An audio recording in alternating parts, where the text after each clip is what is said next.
The first thing on my agenda is watching.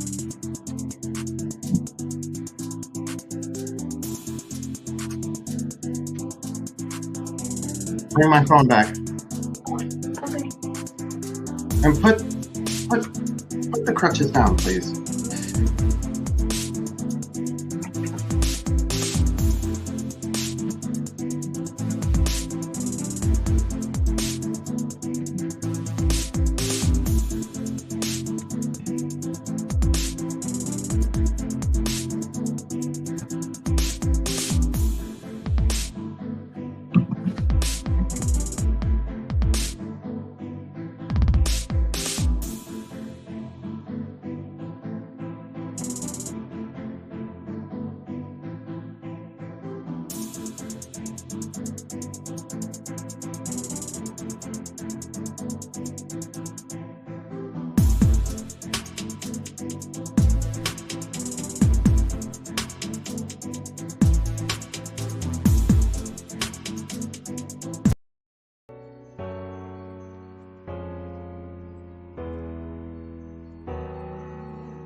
I thought I told you the last time will be the very last time. I hope you know I'm on you. I hope you don't try to cross that line. 'Cause you think that you got the best of it. You think that you got the best of me.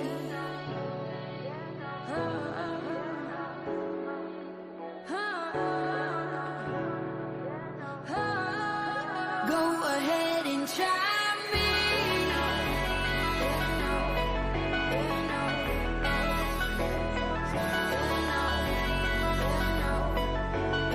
Go ahead and try me.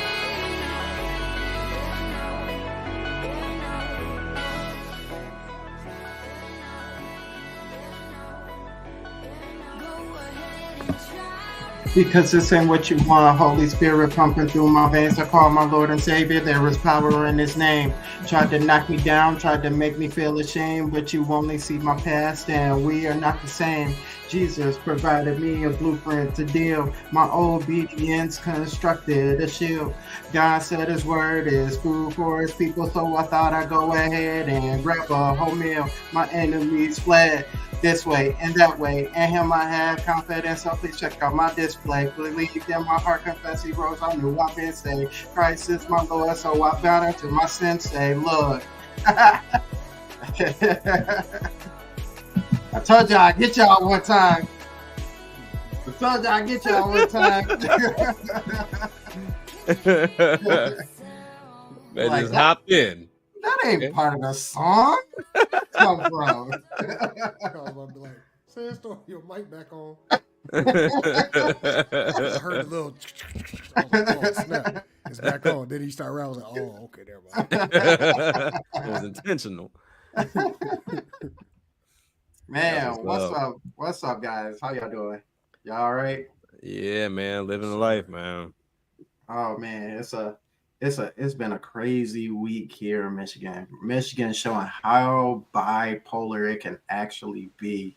It's been wild. What's up? What's up, chat? How y'all doing? What up, Trinell? Appreciate you coming through. You know, got all the moderators, Brand Smith, Dark Void, I see you. Is Paz already in here? Andre, of course. Geronimo, thank you for coming through, bro. Is Paz? Yeah, y'all just like quickly came in. That's what's up. Oh yeah. Yeah. Michigan been spazzing, bro. Like Tuesday it was 70. Wednesday was 27. Yeah. That's Like, Yeah, that's quite a drop, right? Man, and that day, like everybody was, short sleeve shirts, still had Right. the pants on. By the nighttime, it rained and hailed, and by the morning there was snow all over the ground. I like, Oof. and that's why people get sick. Yeah, That's nuts. Because 100. that was the worst we've gotten here. I think this past week we dropped down to like 40s or 50s, and then it jumped up to the 70s, but it went straight in the rain. Like it No. wasn't it's a beautiful day outside. It's straight in the rain, Yep. and it's supposed to be like that for the next 2 weeks. Man, Yeah. I think it's right now it's 54, so it's like trying, but like if you don't know, it can snow in June if it really wanted to. If Michigan feel like it, if she on her time of the month, 15 degrees. Everybody get 15 degrees. I ain't messing with none of y'all. Man, yeah, I don't know what's going How on. you want it? We gonna hit you with the 15. Right. Wow. Right. On a Tuesday. Y'all Put thought your y'all snow pants on. yeah, Random. on a Tuesday. Yeah, it's just like that here in Michigan. It's crazy. So we got Action Jack here as usual coming through. What up? He's What up? gonna, he gonna give his ideas. Hey, I respect that. Look. That. Hey, y'all can't see the date, but 2024. 2024, man. I'm gonna need Nintendo to do their thing. I know what I said as far as thinking it's gonna be on the next gen, but at some point I think it's gonna be cross gen, so we can still get this year, and then they'll trickle into the new system next year. Yeah, it's gonna happen. I got faith, man. And listen, with the Donkey Kong from the movie, like it can. Yeah, he already got FaceTime, so it can. Yeah. Hold on. Thank you, Geronimo Trinell. Yeah, spitting the bars. Yeah, appreciate that. Well, yeah. There's actually a second verse to that. I didn't like it as much as the first verse, so I had to figure out. Gotcha. I'm about to say you got that memorized. I don't think he was reading that. Yeah, so because he had to perform it. Yeah, I had to perform. Yeah, okay. There's a whole slideshow with that. Like it's extensive. Yeah, it was extensive. Somebody said Killer Instinct. Yeah, it's Shadow. You know who said it. So I'm wondering, can you rub your own lamp? Like, is that possible? Hey, look, even if he doesn't rub his own lamp, he got enough people that know how to summon him. Right. And they summon Super Nintendo Online Killer Instinct instead. Yeah, what's the like Yu-Gi-Oh? Yu-Gi-Oh, right? Like how the genie come out, like he just come down and rub his own lamp real quick, like Killer Instinct. I'm out this. Mm-hmm. And say it 3 times in the mirror, Andre. Right. Yeah. Yeah, so we're gonna get started. We'll jump right into the icebreaker. I actually don't have anything special, and the reason why I don't have anything special is because I actually wanted to talk about some of these games. So what have you been playing lately? We'll start with you, Jack. What you been playing lately? So I've been on my ROG Ally Heavy. So it went on sale, so I picked up Kakarot again, because originally I had bought it when it came out on the Xbox, completed it, but now with all this DLC, I'm going back through. So right now I am wrapping up the Android saga or the Cell saga. So I have to finish that through before I get into. I didn't even realize how much DLC they had. So of course, the Battle of the Gods. They have like the Resurrection of Ev, Bardock, Trunks. They just dropped the was it a 23rd World Tournament, and then they got the ending of Dragon Ball Z that just dropped, DLC that just dropped. So I got plenty to play, and in the way that they're phrasing everything, this is just the end of season 2, so there may be a season 3. I think Vegeta actually has a new power up on that on one of those new DLCs or whatever like that. I think he goes like Ultimate 2 or something like that. I believe so. Ultimate 2. But I think it's like a secret fight at the end of one of these DLCs. But yeah, other than that, I've been playing, what is it called? SD Gundam Battle Alliance. Didn't Ah. even know what it was. It's on Game Pass. Started Mhm. playing it, and seems like, I mean, I've been enjoying it so far. And then the last game I've actually been playing is American Truck Simulator, and then also 2K. But those are kind of been my main go-tos. I mean, this Rogue Ally has been getting a lot of playtime, like a lot of playtime. So I mean, it's a once I got the memory swapped out to Mhm. the 2 terabytes, yeah, it's been a blast, man.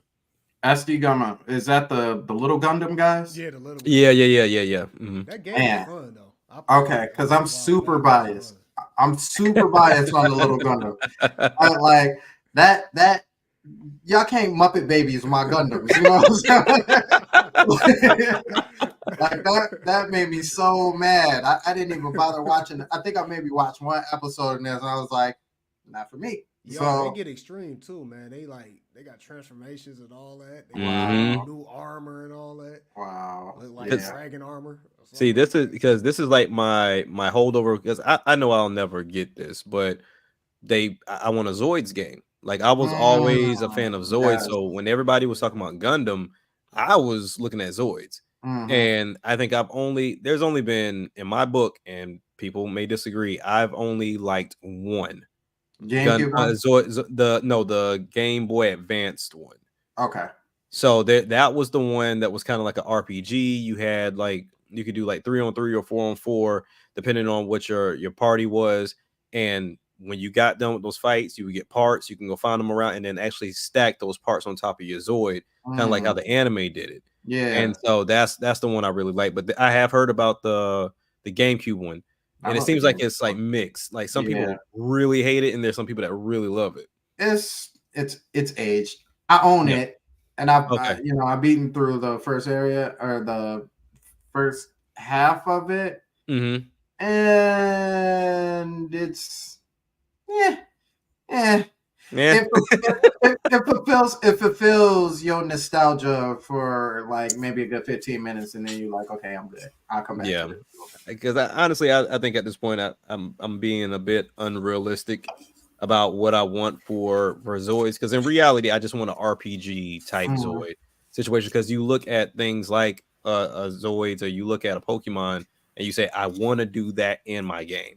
Yeah. So whenever you see them fighting, it's like, all right, cool. I can go and take my Zoid and stack this big bazooka on top of it, and I can add this and add that. But if you add too much, there's weight, so then it's heavy. slower. Yeah. Yeah, I want it to be like that, but I don't know if anybody would really go and do it. That's kind of like the GameCube version. Okay. Like depending on like what weapons you add, and it's separate because you got like the campaign, which is like the Empire versus Republic. So what you saw in I forgot what the first one is, and then you got the separate one where it's more like the one that we love, Zoids. I can't remember what the second one is. New Era or something like that. New Century. Chaotic Century. Where you can buy your own Zoid and customize it, or buy as many Zoids as you want and go through the list of what parts you want to add and specs and stuff like that. So yeah, it does all that. It just when it comes to the arena style, then it's like and yeah. This is not a lot.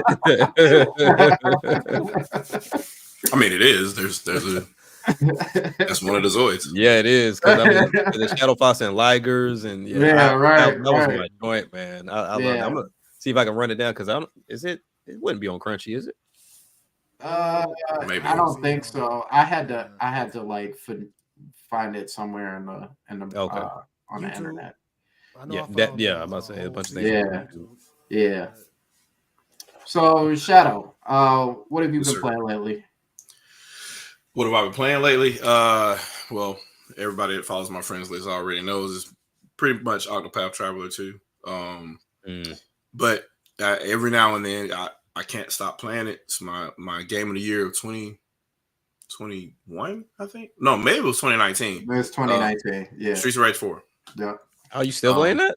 Yeah, if I have free time and I feel like doing something and not thinking, that's happening. It's automatic. So that's your 2K. I got you. Okay. It's effectively replaced Killer Instinct, although we shall not speak ill of Killer Instinct. It's effectively replaced Killer Instinct as far as have game will travel. Ooh, So that is, yeah. If I have that's free good. time, that's what I'm doing. Man. Okay. Okay. Oh, Yeah, we went. I went back and played the online. I actually just went into the practice. I didn't even play the computer or anybody. I just went back into practice. I was like, let me just see if this is like riding a bike. And I was like, it's like riding a tricycle. It's kind of there, but it's not really there. You still got to Right. put in the work. So let me see here. Let's see. What have y'all been playing? Oh, Trinell did say, "Are we supposed to say us with the Orchid poster and the theme song?" next time I see you, I'm gonna make sure and cue in the Killer Instinct music. Yeah. I won't pop you in until it says Killer Instinct. Y'all did a podcast with TJ. Y'all can just play Combo Burger. Yeah, exactly. There you go. That's true. Andre said, no, man. You're talking about something else. Okay. What have y'all been playing lately? I guess usually y'all maybe y'all put it at the top. Yeah. Everybody knows like what I'm about to say now. I have to switch it up on y'all. Oh yeah, they were ready already. Yeah. Like crazy list. Like, what game do people not expect that you've played? I guess that's probably the question. ooh. Yeah, that's a good one. At this point, I think everything's expected because I told everybody ahead of time. Vito, go ahead. You know I usually go last. What have you been playing? Let me see. So I started messing around with what was it? Fire Emblem Warriors 3 Hopes. Okay. Yeah, that's my joint right there. I was on Nintendo all today, so so that's rare for me to do that. You was in your Nintendo mood, huh? Yeah. So, I kind of apparently it's the future, so The only one that exists. I was kind of rotating between my games that I had on there. Okay. But definitely Pokemon, Violet, of course, because I don't have Switch. Yeah. I played Strikers for a minute. Okay. Has it had anything new? Just characters I didn't see, uploaded or updated. Okay. But not really. It's still the same. Okay. And then as far as like PlayStation and all the other stuff, I'm still messing around with that Midnight Suns. Okay. The Assassin's Creed Mirage and the Star Trek. Forgot what it's called, but it's the latest Star Trek game that came out not too long ago. It was very slept on. A lot of people don't know too much about it. Okay. But,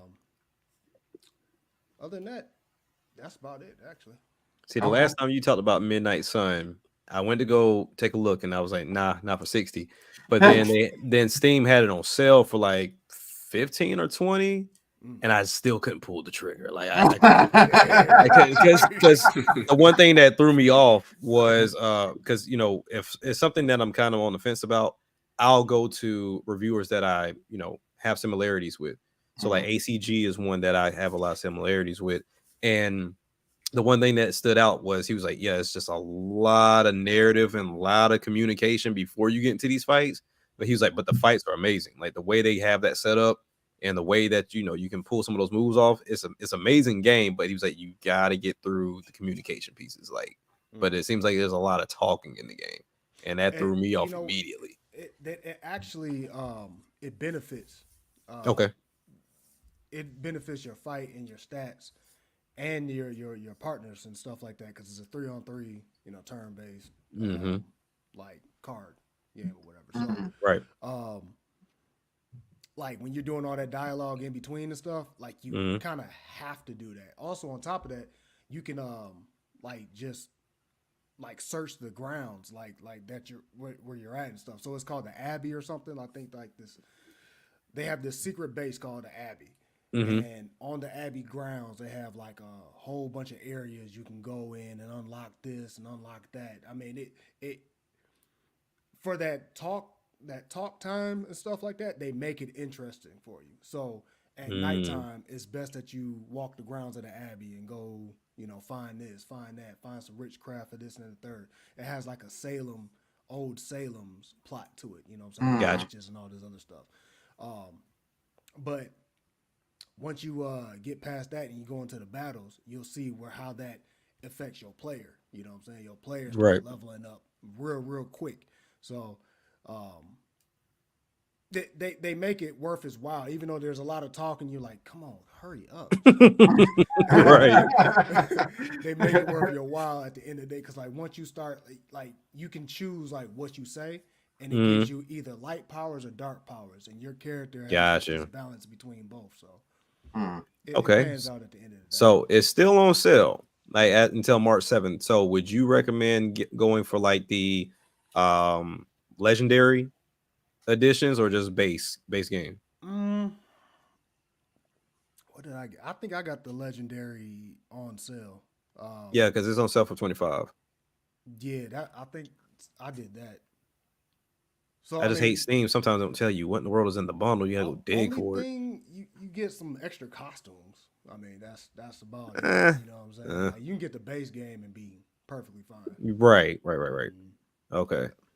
All right. I'm gonna go on the strength of veto on this one. I'm gonna go. I got some Steam bucks up in here. So I'll do that because they got another sale coming up, the spring sale getting ready to come up later on this month. So that's why I'm still eyeing Armored Core. Like I'm just that was on sale not too long ago, but I mean it wasn't like a steep sale. Right, that's why I was like, did that game get a nomination? It should have gotten something. From what I heard, it should have got one. It didn't get anything. But a lot of people don't play those type of games. So like your Damien X Machinas and they don't touch them. Damien X Machinas just I can't wait for 2. I cannot wait for 2. Geronimo said Octopath 2 is still in the backlog. Trinell said he's playing Atrian Odyssey 2. Highlight Guard and Golden Suns, which I keep saying it every week. I'm gonna get to it. But I had to get to the demos first. I had to play the demos, so it's still on my list. I'll say this: thank y'all for picking Octopath Traveler 2, because like I asked my I did a poll on YouTube and everybody hit me back and they picked Octopath Traveler. It's great, man. It is great. I need to stream it at some point because that was the whole point. But because I'm trying to I won't pick it up until I know somebody I know, Jack said, somebody I know is gonna be like, yo, and I have to see it. I have to see you do it. Like for me to be like, okay, yeah, my bad. I'll get that. Man, my backlog is thick, but it is what it is. I gotta get to some of this stuff at some point. By the way, what up, Jay Biggs, and what up, Jobo? Appreciate y'all coming through. Jobo said playing Evolution 1 and 2 on Dreamcast. Have y'all played that? Yes. Evolution. Oh, yeah. The RPG. Yeah. Those are great. Yeah, that was dope. Yeah, that was the only way I played that game. Was I got my Dreamcast a year after it came out and found it at a flea market. Somebody had a burnt disc on the flea market, and I was like, "What in the world is Evolution?" And big pickup. Good stuff. Okay. I've seen it a couple times. At mine. So the Dreamcast bootleg scene was stupid. It was so easy. Yeah, it was so easy to just whatever you want. But I didn't understand. I didn't understand at the time because I had people literally trading me real games for like 3 of the burnt games. So they said, "Oh, bring me Power Stone. I give you Power Stone 2, 18-wheeler, and then NBA 2K2." And I was like, "For real?" Did the trade at school. I didn't tell my mom at all. That she never asked where my games were. Now I put them in there. I was like, "Yo, it actually worked. Like this is crazy." But that was before I even knew what was going on. Yeah. The only thing I had seen was Bleamcast and GameStop at the time. But yeah. I'm not gonna tell my age. I was in college at the time and I had access to all of that. I was able to rip disc the whole 9 and create ROMs. It was rough, and we had access to servers, so you already know how that's gonna go. But I will say that I witnessed some of those trades, and I'm like, this is a dumb trade. I'm gonna take this actual disc from you. Right, I'm going to hold on to that because what we're not going to do is not have Dreamcast games after this system's gone. Right. So yeah, I made sure I had legit copies of Fantasy Star Online. I had legit copy of Power Stone, legit copy of Sonic Adventure 2. At least anyway, I try to make sure I had like some legit discs, and especially Capcom vs SNK. I had to have it. Oh yeah, I had that one. I got 2 from the pawn shop, and I had a legit disc. I didn't realize what I had until after some time. I went to find it again, and it was $130 everywhere you went. Yep. Same with MVC too. Same with MVC too. And that's so funny because for us, I'm not gonna say in Michigan outright, but like Detroit was a place to grab your burnt disc. You know what I'm saying? Like every corner, hey, I got your DVDs. I got your DVDs. Like, I only got a drink. Oh, drink this? Hold on. Let me, hold on. Yep. Oh, we got Come on that. back here. We got that. We got that. Come on back here. Let me pop the trunk real quick. You're like, That's just rough. So it's like, and then we have these conversations with people on Twitter, and they're like, "You know nothing about the piracy scene." I'm like, "Oh, you sure? You sure?" Like, man, if anything, I lived it, but I mean, it is what it is. So Trinell said, funny thing about Fire Emblem 3 Hope, some people say it tells a better story than 3 Houses, or should I say it portrays the Black Eagles better in that game. So I've heard that, but I haven't played that one yet. I've only played 3 Hopes. 3 Houses, 3 3 Houses, sorry. 3 Hopes portrays the Black Eagles better than 3 Houses does. But what were you in 3 Houses? Because the first one I picked is who are the Lions? I picked whoever the girl was the leader of. I picked that. I picked him. The established people. Yeah. I went with the Golden Deer or the Golden Deer. I thought were that's the Black Prince, right? Yeah, that's the Black Prince. Yep. That was my squad. I thought about it hard. I was going back and forth, and I was like, well, everybody keeps picking him, so I'm gonna pick her. And then I went through and I picked Captain America. And he's fast out halfway through the game. I'm like, okay, I see why you trying to act real good. Okay, now you make sense. He said, "Oh yeah, I've been playing Unicorn Overlord demo, which is actually great. That's one I've been playing. If anybody's played Ogre Battle 64 or Ogre Battle March of the Black Queen on SNES, please give it a try. Even if it's not the demo is free." Yep. J Big said, "Oh yeah, I forgot Star Wars Republic Commando F-099. I'm glad somebody's still playing that. That's what's up. Show that game some love. I can't do it because I lose. Every now and again, I hop in F-099. Oh yeah. I mean, I tried to hop in, but it wouldn't let me in the other day, so I didn't know what was going on. Yeah. It just requires dedication and be there at the right time before the map switch. Yeah. Okay. Damon Akmachia's yeah. So what I've been playing lately, I'll start off with what I've actually been playing lately. The last game that I've been playing was obviously Skull and Bones. They've started off with their latest. It's not a season, but their latest update, which they just patched in their version of Davy Jones from. They put him in the game? Okay. Yeah. It's not like actually him, but like you can tell it's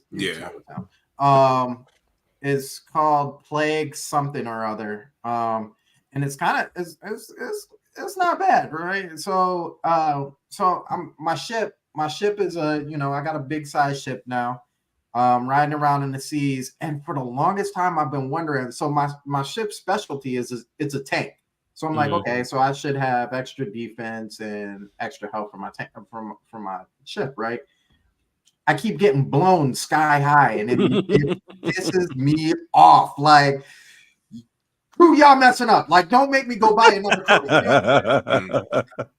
It wasn't until this whole little plague thing. They're like 2 levels higher than my ship, and they start chasing me down. You can't outrun them because their speed isn't contingent on the wind direction. So they'll catch you up to you like real quick, right?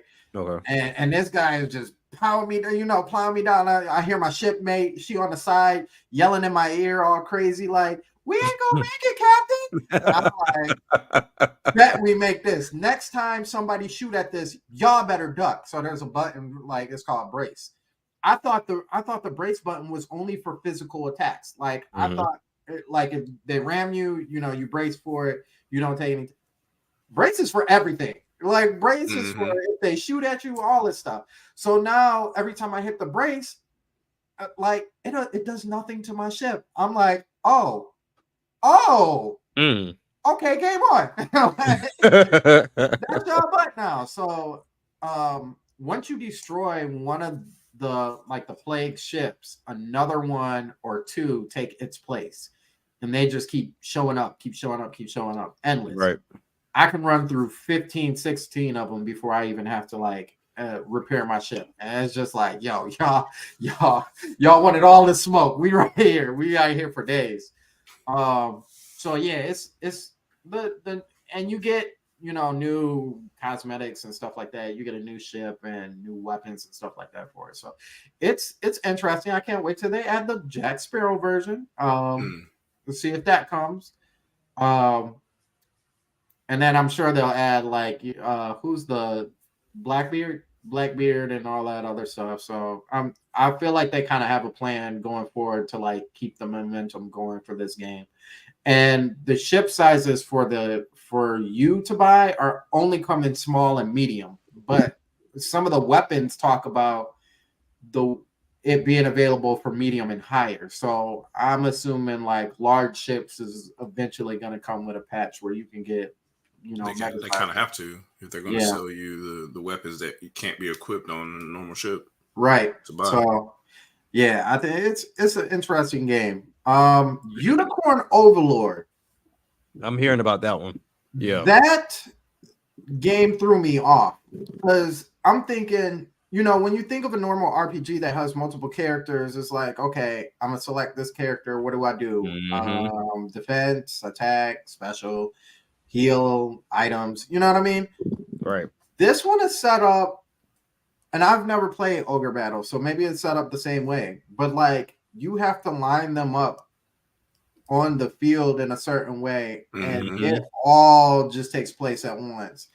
So, even watching the first little scene, the queen is buffing the whole team, and then somebody will come and attack, a guy jump in and block. The person after them will go and stab. And I'm like, wait, do I get a turn? Do I get to press?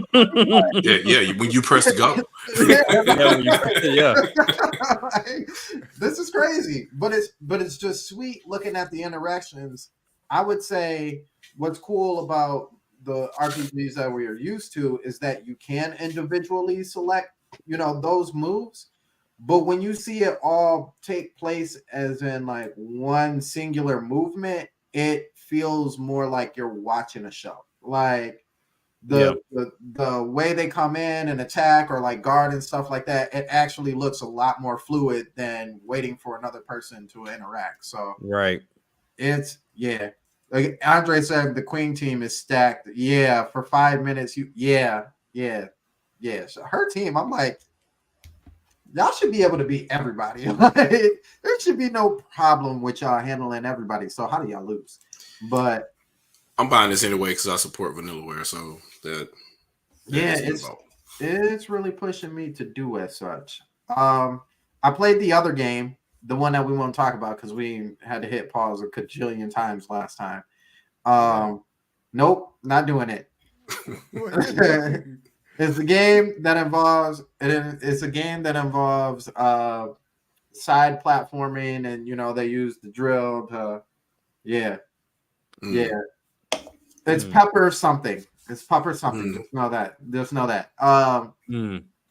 It's interesting. I can see it getting hard later in the levels. It also had a demo too. I played the demo of it. Pause, Geronimo. Pause. He said pause. Big pause. Yeah. That actually sounds like an app. Yeah, it does. It does. What's up, Vince?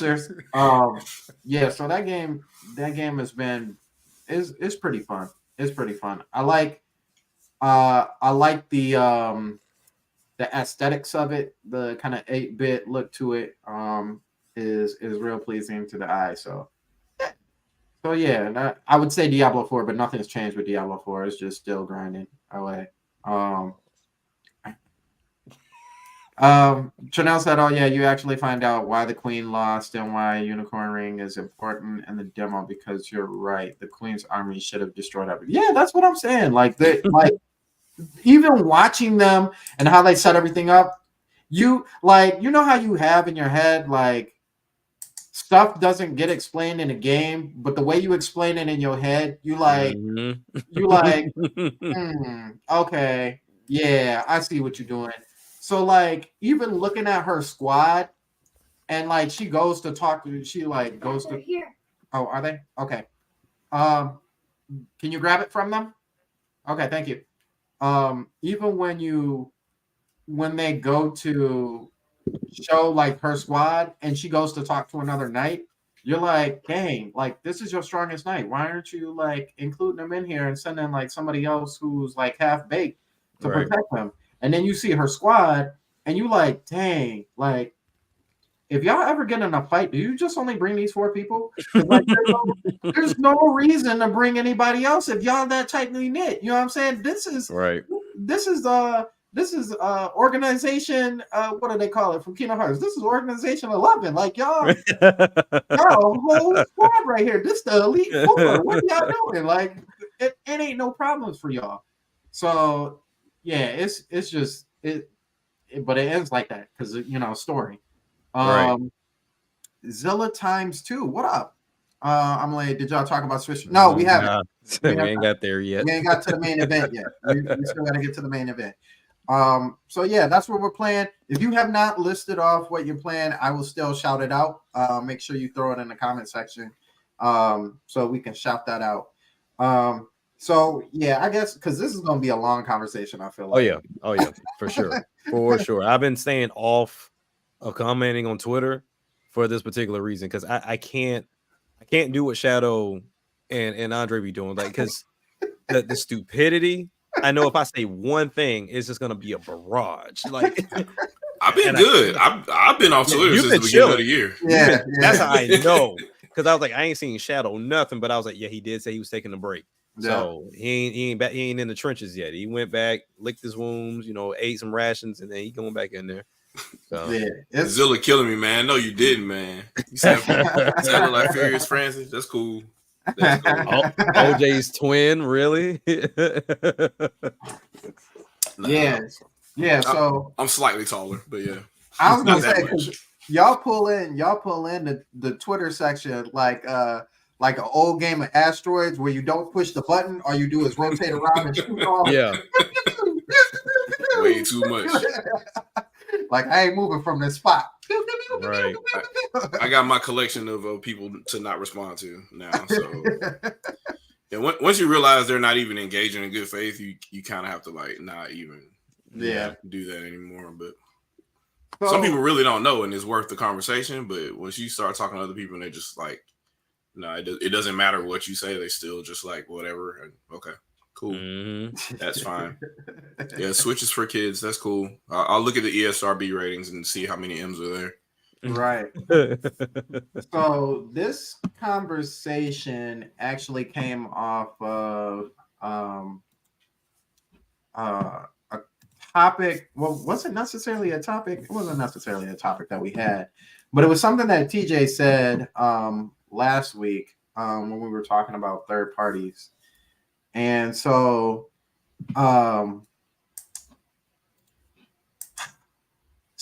I was thinking, this is real optimistic of me, really optimistic. But as you guys see the title, Switch 2 could revitalize the industry. One thing that we had in the NES completely revitalized the industry, right? Mm-hmm. So, at least here in America, the number one spot. We were in a video game crash at the time, and people just outright stopped buying games until roughly around the time that the NES came out, and they really pushed save gaming and push gaming forward. Mm-hmm. We're looking at a similar situation here. Yep. So I think a lot of people feel like now, like we're coming to a point where the industry could easily implode on itself. The cost of making games is way too high. Yeah. And now it's becoming to the point where developers either have to make something cliche or just like everything else so they can fit into the bunch, or they have to try and sell millions upon millions to even get something back. Right. And this is kind of where the Switch 2 comes in. Yes. Ketchup. You need ketchup? Yeah, there's a bunch of ketchups in. Okay, we'll take that with the ketchup. Sorry, she's grabbing ketchup right now. As at large. Okay, you got everything? Yeah. Okay. So one of the things that I think that can really help third parties. Well, let me say this first, because I said this last time. I think that the indie scene has now moved into the third party scene. That's what they should have been. Effectively, it's been that. Yeah. I'll save that argument for later, but we'll. They've moved into the third party scene, but these guys are like your Acclaim, like your Midways of the olden times. For any of y'all who don't remember those companies back in the 6th, the 5th gen, and part of the 7th gen as well, like those were the people who were really coming up with the weird games that like ended up being really dope. And so when you look at third party now, it seems to be the problem. I'm gonna say the actual problem. We've talked about this plenty of times. The problem is that between Microsoft and Sony, they've completely catered to the wants and needs of the developer, right? So they want all this power, they want all these tools and all this other stuff to have. But when it comes time to actually utilize those tools, it's like either they want to be lazy to make it happen, or they want to use up so much money to try and come up with a vision that never gets seen because their vision is apparently infinite. Right. But the one thing that the Switch can do, and I think this is why it really kind of changes a whole lot of things, is that the Switch 2 for developers now will be a lot closer to the PC counterparts, the handheld size, right? So we're talking, it's already close to the scene, right? I believe it's already close to the scene with the original Switch. Mm-hmm. But you're looking at the ROG. What's the other ones? Legion Go. Yeah. And then you got the MSI Claw coming out in March. So now you've got a bunch of other handhelds that that the third parties have to kind of adjust for when they're making their games and everything. Mm-hmm. And the Switch is now closer into that, where they like to do that lame thing where they want to port stuff over, just like port it over real quick instead of actually making something. Right. But I also believe that because it's a newer device, doing the whole lead platform and now spilling it out to all of these other PC devices makes a lot more sense instead of starting off with PlayStation 5. But it also entailed too, because the Switch has limited constraints on it. That also means that you don't need to pour out all this money to make something happen. You know what I'm saying? Right. You really don't need to. So if you're making a game for the Switch version and the parameters, and these parameters line up with the parameters of everything else, when you're talking about the PS5 or even the Xbox now, you can, like we've been saying, you can port up instead of having that infinity and try and port down and try and water it out that way. Right. So I'm thinking for and the good thing about this time around, as opposed to the original Switch, is that that this formula works. Yep. You missed out on 100 and potentially, let's say 156 if it ends up beating the record. 156 million. You slow trickled in to try and catch up, the little pieces at the end, but like now you have another something coming. It's like, okay, now we gotta, because we know it's working. We gotta get on this train now. This time, like Right. we can't miss the second train of this because we see everybody else doing it. We see the PC guys doing it. And they're buying and they're moving. Let's get this. Let's get this while we can. So, how y'all feeling about that? So, for me, I mean, you're on point. When we talk about innovation and pushing gaming forward, most people like to say, "Oh, Xbox and Sony are doing it." No, they're not. They're just giving you more graphics, and that's not pushing anything forward. When you see the rest of the world mimicking what you're doing, that's pushing it forward. So we didn't see a Steam Deck, we didn't see anything from Asus, we didn't see anything from Lenovo until the Switch had its success.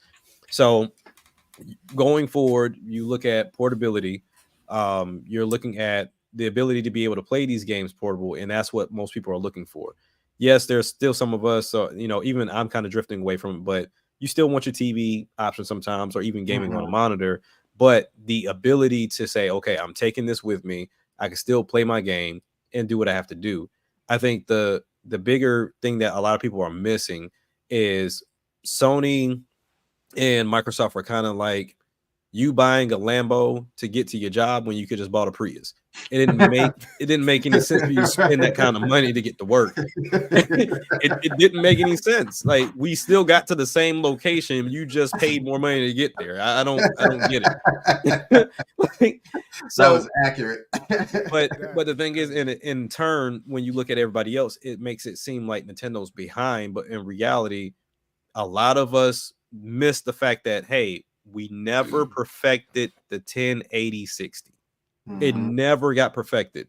So when we were back in Super Nintendo, before everybody was talking about frame rates, those were 60. So when you move up, and kind of going through to PS1 and all those other things, it was kind of hit or miss. But at the same time, we need to get back to, okay, go back where everything is solid, where everything works. You don't have to send a game out there that's not complete, and you have to wait for this update, wait for this DLC, and you're pretty much paying a $70 incomplete game. You're paying for a $70 beta, and that is a problem. So I get it. When people get accustomed to things, they'll say, okay, it's not all that bad. It's going to get updated. It is what it is. But I don't know about you. I don't want to pay for something that I'm hoping is coming. Right. Like that's a problem. But then also too, I think kind of what you were saying with Midway and all the other developers that were dropping games left and right back in the day. A lot of companies get dropped the more we go into these next generations, and they keep increasing in power. So you're leaving a lot of good developers behind because they can't afford to keep up. It's not that they had bad games. It's just they couldn't afford to keep up. So when you go the route of the Switch 2, all you really change really is, okay, let's upgrade some things from what we are hearing and then keeping the form factor what it is. That's what needs to happen, because you got to start having some onus on these developers too. Because I think I've asked Jay this question of, how do you determine if it's a system problem versus a developer problem?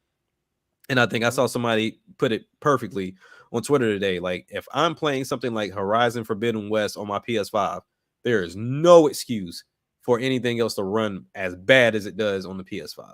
You know what I mean? So we know what it can do, and Grand Theft Auto is going to come in, it's going to show out. So at that's setting the bar. Now, if you said to me your game that's nowhere near this can't run, that's a you problem. Yeah. But we know about, some companies using older engines. When I think about the Warrior games, like that engine's dated and they just keep using it.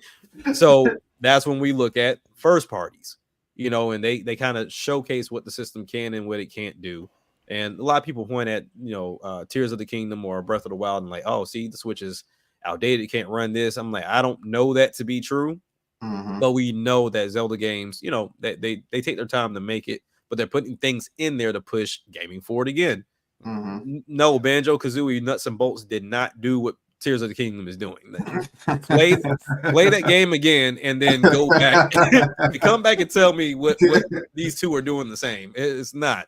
But all in all, I think Nintendo has an opportunity to, like you said, save gaming in a way.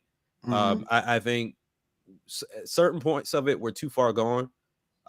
Because once again, I said on the last show I was on,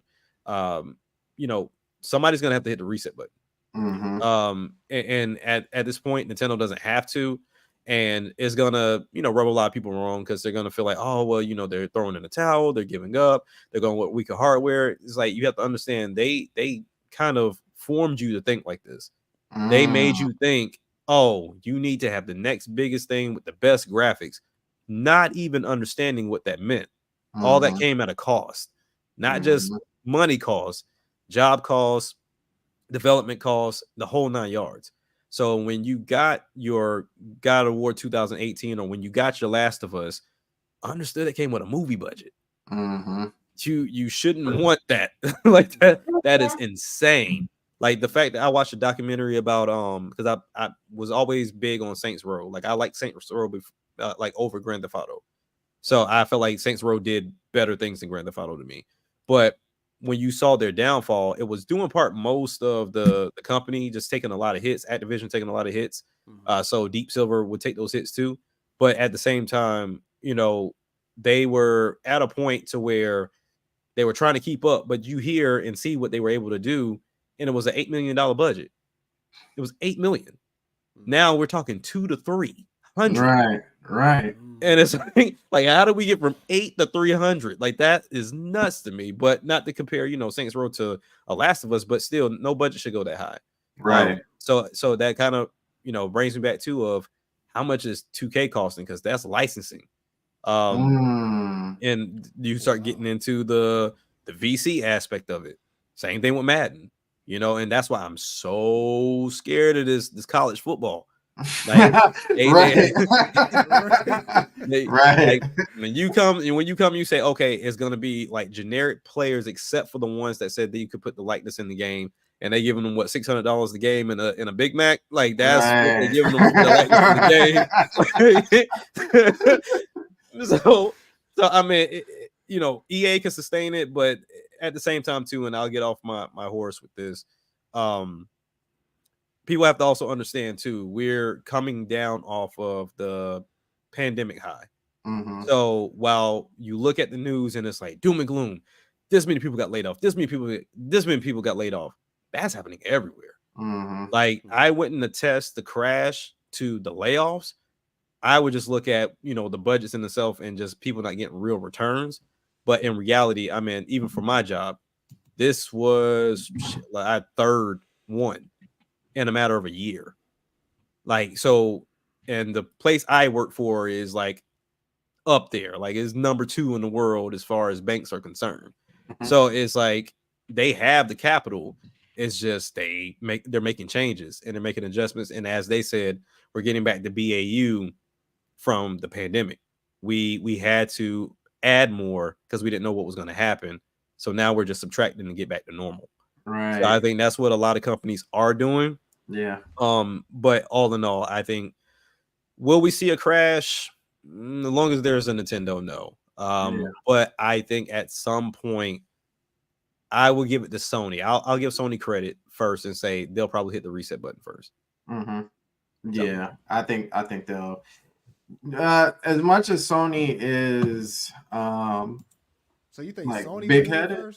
Yeah, I think. Yeah, because I think as much as big-headed as they are, they can be. When they run into a hard wall, they'll be like, okay, we need to back up. You know what I'm saying? Yeah. Like that's what happened with PS3. Like they hit a hard wall and they're like, okay, let's reassess this. Let me read these real quick. Geronimo says, spitting facts. When a first-party game can sell over 20 million units and still doesn't break even, that's a major problem. Huge problem. What's up, Retro Fusion? Appreciate you coming through. Shadow had to sip his tea. Trying to calm down because there's Yeah, I'll put it in the private chat, but we'll talk about it later. But it's Okay. Hold on. it's resolved now. Ooh, okay. Yeah. Yeah. So yeah, what I was gonna mention earlier that you were talking about, so the indies have been third party since pretty much the end of the 7th generation. Mm-hmm. It just wasn't talked about, but all these AA studios were closing, and you're getting AA quality out of indies, or actually out of AAA studios, because a AAA studio would do a AA, like like your EA Big or whatever at the time, or all the Ubisoft games like Child of Light and stuff like that. That's the AA games with the AAA money, Right. And those games are doing well. It's just the fact that they're still chasing a thing that bothers me. You mentioned earlier, Sandstorm, that Microsoft and Sony are chasing what the developers want. It's funny, like, yeah, we want to give you the tech and the tools, but not the time. Right.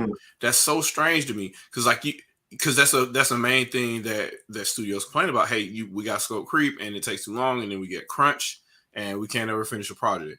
But you spend all this money on tools and you're hiring all these people to work around the world to make this game.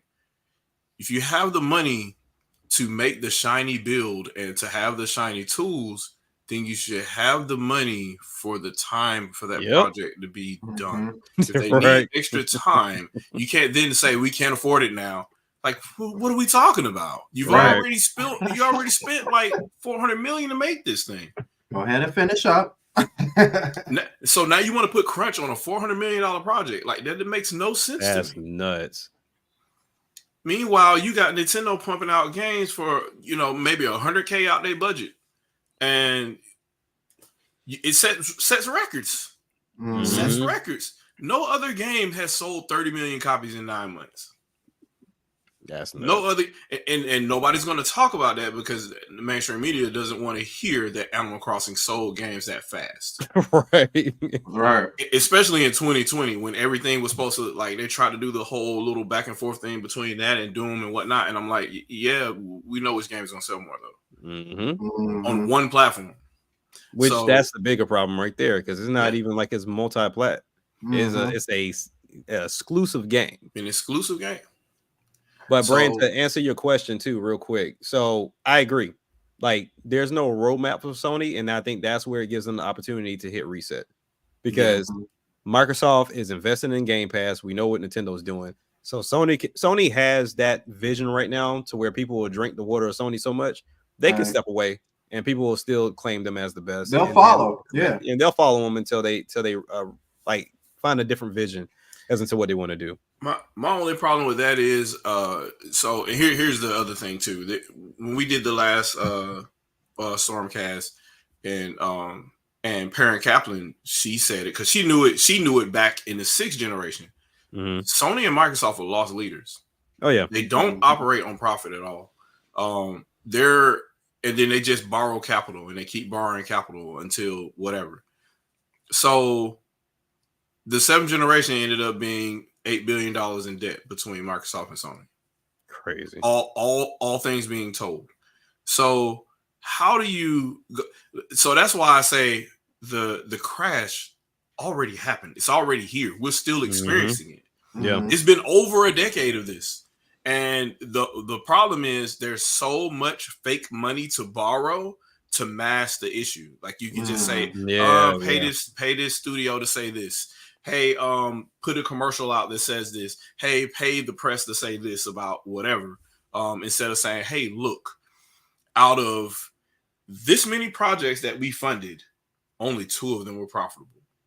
Out of this many consoles we made, this is how much money we made back in licensing. And like, they're not going to do that over time because they know the numbers are bad. Yeah, which is why they don't talk about them. Or otherwise you have other. I mean, like Nintendo would just say, "Hey, look, we made profit in the moment we sell one game. Yep, we sell one game and the console is profitable." you can't say that for the other guys, and they're not going to tell you what that magical number is because it's pretty high, probably around 10 games per console for them to get profitable. And the sad part is the highest attach rate is still probably Nintendo platforms. I think the only one that had one that was really that high was probably PS3 towards the end. It got over 8 games per console, if I'm not mistaken. Like Wii U is like at 7 and some change, really close to 8, and that was considered a failure. Right. And that system was profitable with 1 game sold. So that's crazy. And so that's the thing. That's the thing that I tell people. Like people like, oh, well, Wii U was a flop and it sold so bad, and Nintendo had to turn around. Like, they made profit that entire time, right? Oh, but they had a loss one year. That was an operating loss. They actually made net profit that year, and the amount of money they lost was projecting that they needed to make a new platform. So in 2013, they had to report all the money they spent in 2012 to launch Wii U. Right. And they're like, oh, well, they made a loss. And I'm like, well, how much money did they make on the console? How much did they spend to make the console? Was it less to make the console than the money they made on the console? Okay. and that's the thing. But then you ask Sony and Microsoft this, and they can't give you a straight answer. Microsoft hid Xbox amongst other divisions inside of their corporate, and Sony did the same thing. They're like, well, PlayStation over here with Ericsson phones and whatnot, but now that's gone, so there's nowhere to hide now. And PlayStation 4 actually became the most profitable part of Sony last generation. So now it's kind of like everybody sees what's going on, so you can't ignore it and hide it. There's no Ericsson phones anymore to hide behind. There's no computers to hide behind anymore. Nobody's buying Sony Bios. I'm sorry, it's just not happening. So there's nowhere to hide the bluff at this point. So all you can do is say Sony Pictures and PlayStation 4 sold good. That's all you got now. You go ask for market cap, or money off of market cap. So here's the thing. Today, if all of a sudden you could not get a loan, Microsoft and Sony are dead. Yeah. I mean, as far as consoles go anyway, those divisions could not operate. They would have to borrow money from their parent company somehow, or they'd be at a loss. Right. Nintendo can do this for like 2 or 3 generations. Yeah. Just eating L's. They can eat L's for 2 or 3 generations. And we've been saying this since Wii U would have been their first considered L, but they made profit on it. So it's still the only L was Virtual Boy. Yeah. So and even if they didn't make profit, they made profit with Amiibo, which launched on Wii U. All about Amiibo. And 3DS sold pretty well. So I think Nintendo's good either way. I think they made money from 2012 to 2015. Right. It's just a strange thing, and I think that the way things are going forward is just everything that was happening behind the scenes, and now they have to publicly admit it because everybody can Google now, and in a minute a court document shows up on Twitter. Once it's there, it's there. And not just court documents now. Now we got financial documents magically showing up on Twitter like day one time, because some stuff has to be public because you gotta notify the FTC of anything that's happening. If you gotta pull a product back, or you gotta lay off people, or you gotta because you can get sued if you falsely disclose any of this stuff. So once it becomes public record, boom, immediately on the internet. And now you can't hide. And now your PR team, all they can do is spin it. But you can't ignore that the actual document is out there. So yeah, man, I don't know what it is. I just know that it's going to be really rough because this is what they feared. They didn't want it to be a scenario where Nintendo is the only company around where everybody knows they have to come here to play our games. Oh, and in addition to that, we can play the other people's games too. Right. Oh, but what about the graphics? I'm like, bro, I'm playing this in the palm of my hand. Right. And I want the battery to last. Right. Yeah. That just that eliminates every other platform but Nintendo's. Yep. So there's no. as versatile as the gaming industry is trying to be with your PlayStation Portal and supposedly Xbox Series H. Yeah, I saw that. It's going to be pretty hard to capture that lightning in a bottle. Yeah, I mean, there was a lot. GPD Win had been trying for so long before Steam Deck, and Oh, yeah. people don't forget who that company was now, even though they were like one of the first ones to do it. I mean, that thing was so big, though. Yeah, but if you look at the one now, the one they got now look like the PS Vita, and it slides up and has a keyboard. Like, Really? yeah, that I mean, they've done a great job. I think the biggest thing that's plagued GPD is you can't go anywhere in a store and just buy it. Yep. So that's their biggest issue. To where with the Steam Deck, if I don't go to Steam, I can go to GameStop and get it. Go to and the GameStop, ROG Ally Best and Legion, Buy. I can go to Best Buy. They sell them in the stores. Yeah, and that's where they're gonna always lose out. But yeah, as far as those handhelds, GPD Win got them beat. Yeah, I think the other issue is, and I made this comment before because I keep seeing flawed comparisons. Like people will compare like the Switch OLED to the Steam Deck OLED, and I'm like, why? Two completely, and they're like, look how the Steam Deck OLED loads this game faster. I'm like, the Switch OLED is just a Switch, right? The silicon didn't change. The Steam Deck OLED, I mean, effectively got a better APU in it. Yeah. In addition to that, it has faster storage. So, like, why are we even making these comparisons? My thing is, hey, one, you could put a cartridge in, and you don't ever have to connect to the internet. Right. True.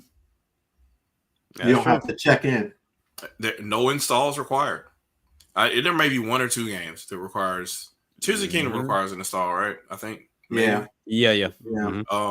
But for the most part, a lot of these games don't require installs. And if they do, it's optional. And then also, I would say Mortal Kombat 11 for the most part. When you bought it day one, you could still play it right off the cart.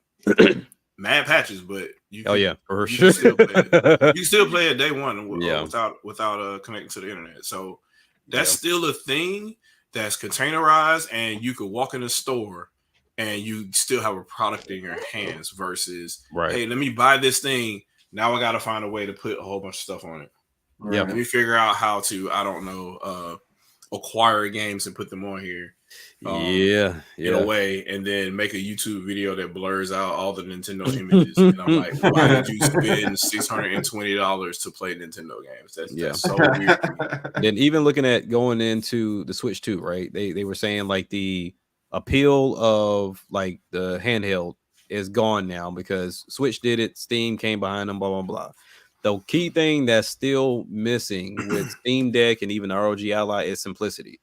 So when we talk about Steam Deck, you still have to like double check to see if a game will work. And if it doesn't work, then it's like, okay, let me go to Reddit. And then they're like, okay, I need to download Proton GE. And then I got to do it's work. So, and there's so many people like that's how I got my ROG Ally cheaper because there's people that don't want to go through all of that. So just to give you an example, for me to make sure that everything runs like it needs to run on this ROG Ally, I have to go to my Asus to update it. I have to go to Windows to update it. I have to go to Armory Crate to update that. And then I have to ensure I go into AMD's Adrenaline Edition to update that. All four of them have to update. They're not doing it automatically. I have to make sure they're taken care of. And then even with the Adrenaline Edition, I had to go to their site and get the newest one because it wasn't registering that it had an update. Wow. So you have to go through all of that because Forza 5 was playing fine one day. Go and try to play it the next day, and it's like, we don't recognize your driver. Yep. So you can still play it, but there might be issues. So until I got that update, it didn't function properly. Wow. So that's the thing that Nintendo still has a leg up. Like PC is cool, is awesome. Steam is amazing, sales off the charts, but there's not that many people that's going to want to waste that time to like really try to figure out. Like every time I get a game, before I even get a game, I go to ROG Ally Life, see how they got the settings to see if it's worth my time, to see if it works, and then I'll buy it because you just never know. I hate it because Steam OS is super lightweight. It's a great kernel, right? It's a great kernel to work with. It's super lightweight. Developers know what it is. They know how the distribution model works because the distribution model is Steam. Like developers should just make exclusive Steam Deck versions of games. Yes. And Yes. that should have been a thing day one. I don't know what the problem is. It's so weird to me. And the thing is, if you want to prove that the Steam Deck is way more powerful than Switch, you can't really do that if you're not writing to the metal. Like, you want to take advantage of all that, so you're able to do it, so you can have your Xbox One S series games in your hand. Yep. Instead, you have, I got a PC version of a game that I got to play and dial down settings, and maybe it'll work, maybe it won't. Like, it's a whole, I hate it. It's great for enthusiasts, but if you make any type of comparison as far as ease of use and just jumping into a game, that's not it. So when I see comparisons and I see them skip all those steps and they just show, well, I already got the game installed, so let me show you how fast it loads. Okay, but how many forums did you have to dig through to make sure they even work right? Or does it make it past the first step? Yes, they forget that part too. Like, hey, just because it started off, when I get to level 2 and it start chugging bad, you didn't tell me that part. They're like, well, Skyrim loads 6 seconds faster on Steam Deck, and I'm like, yeah, but all I had to do was put the cartridge in the Switch. Exactly. That's it. That's all I had to do. And the other thing about that is too, the whole emulation thing and all that. I'm like, you can mod the Switch too, right? And you can just emulate on that. Because remember how everybody wanted a NVIDIA Shield tablet so they can emulate? Yeah. Where did all that go away? All that went away. And then every time that NVIDIA was making a new one, they kept looking at different versions of Unreal Engine and using it to demo and talk about how mobile graphics is the next generation of gaming and whatnot. And all that went away once Nintendo said, we're using this chipset. That was magically all the hype went away. Now we're talking about GPD win. Now we're talking about all the. It's so funny to me. They ran away real quick. We ain't using that one. They ain't good no more. It's just so strange. And I'm thinking like, so, and that's with just Linux kernel or whatever, and then running the Unreal demo on that, and it looked that good on the NVIDIA Shield. Then at the time, we're talking 8 years ago. And then Switch comes out, streamlined bare bones OS. You write directly to the metal. You have code. There's no OS bloat. There's no driver translations to do. And they're all baked in the RAM time you start. Like, the advantages that you have there, I don't think people know how exponential that advantage is. But imagine this. Imagine you play a PC game and you never have to install a driver because every PC is the same. Right. Imagine you never have to configure what your memory does, your virtual memory, anything like that, because every PC is the same. Yep. Imagine you don't have to even turn on or sign into Windows because every Windows account is the same. You just turn your system on, boot directly into the game, and play your PC that way. That's what consoles used to be about. It's the whole reason they existed. Yep. If not, what would be the point of having one? Like, you could just boot up a PC and go through all the same problems if you got to turn a console on and then pick what settings you want to play with. Right. Thank you. Performance or quality. What's the point? You want performance or you want quality? That always threw me off for the consoles. Like, I still don't understand that. And it's not like I'm game the PC I game on this PC that I'm talking on right now. So it's not like there's not a need for that, or there's not a market for that. It's just they're completely different people, and not necessarily different people, but different modes that you're in. Sometimes I don't want to deal with this. Sometimes I just want to turn something on and play. And that's what I have the consoles for. And I to turn the consoles into this is not the answer. Right. Not at all. So I kind of saw the writing on the wall then. When you start saying, hey, look, we're going to make our consoles start mimicking PC hardware even more, like literally off the shelf, or literally a SoC that you will see as a separate part that you could buy for your PC if you wanted to. When that started happening, I'm like, okay, and then they're just going to start making games that are effectively PC games, and they try to shoehorn them to work on the console, and then there's a PC version later that might still have problems or might not. That's fine, well and good for development because now you make development easier and you can probably shoehorn out a project quicker. That's great, but we should see record times of games being developed, and we're not. Like a game should be done in less than a year if we're doing all this. If we're doing all this to facilitate them, we should see games done in like 6 months or more. Right. But we're not. We're still seeing anywhere between 5 to 6 years on a project. 6 years, yeah.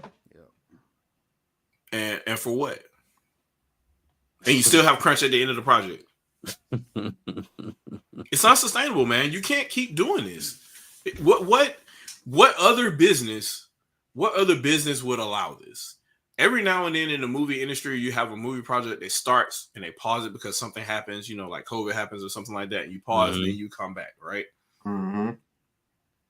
If there was no COVID, if there was nobody getting shot on the set or anything like that, you're shooting till you're done. And usually you're done shooting months, maybe. You're not shooting for a whole year. And then the rest is post-production, and then you're marketing for however many months to pitch the product before it's on the screens or whatever. Right. At no point could you manufacture a car like this. Right. You can try. Right. Or a record. If you got a 5-album deal, for 5 years, guess what? You're doing an album a year. If you're not, guess what? You gotta crap out like 2 in 1 year if you start slipping. But what's on that pen and paper is what's on that pen and paper. I don't understand how this is able to happen in the gaming industry, which means that I said this a long time ago. God bless Shokio. There are no industry standards for video. Zero. ESA ain't even here anymore. They don't got rid of E3. Yeah. All you got left now is the ratings board. That's it. That's it. There are no standards for video games. Resolutions are all over the place. Right. Yep. Frame rates are all over the place. VSync is not VSync anymore. Now they call it G-Sync. It's something else. They try to make the monitor do the work instead of the game console or the PC. Right.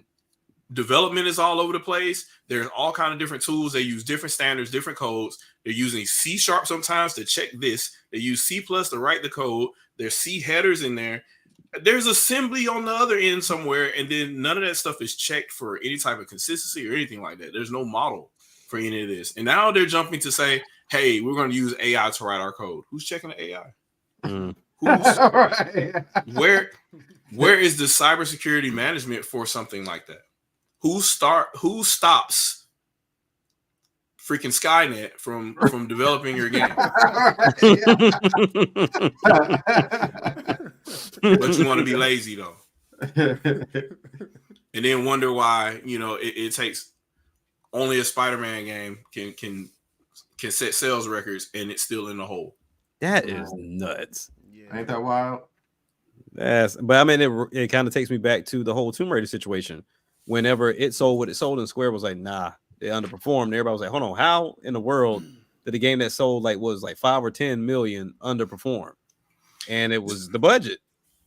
Just look at things, right? So you had Eternal Darkness. You had a renowned developer that they made the Legacy game, Kane games or whatnot. They come in and they make a project with Nintendo, right? Nintendo is like, this is how this project is going to be from beginning to end, and it's going to look like this. Game comes out, becomes a cult classic, sells well, makes a profit for GameCube anyway, right? Mm-hmm. Then they do another side project, which is a joint venture with Nintendo and what's the name of the people? The Metal Gear people, Konami, right? Konami, yeah. Mm-hmm. So they do Metal Gear Solid Twin Snakes. Cool, fine, well and good. Screw Nintendo now, you're out, right? So the project that you were working on under them back when the GameCube was still Project Dolphin was Too Human, right? You go and try to pitch a third-party developer. Nobody would do it. Microsoft finally gives you the green light for you to go do it. That game was terrible. And it was supposed to be a trilogy. Mm-hmm. Oh, man. So what happens when you give them what they want? You give them free reign to do everything, and you throw money at the wall and see what happens. That's what you get. And that's not the first or the only example. And it's happened well before that generation also. Like it's happened all the way back in like the third and fourth generation, which is why the NES was around. Right.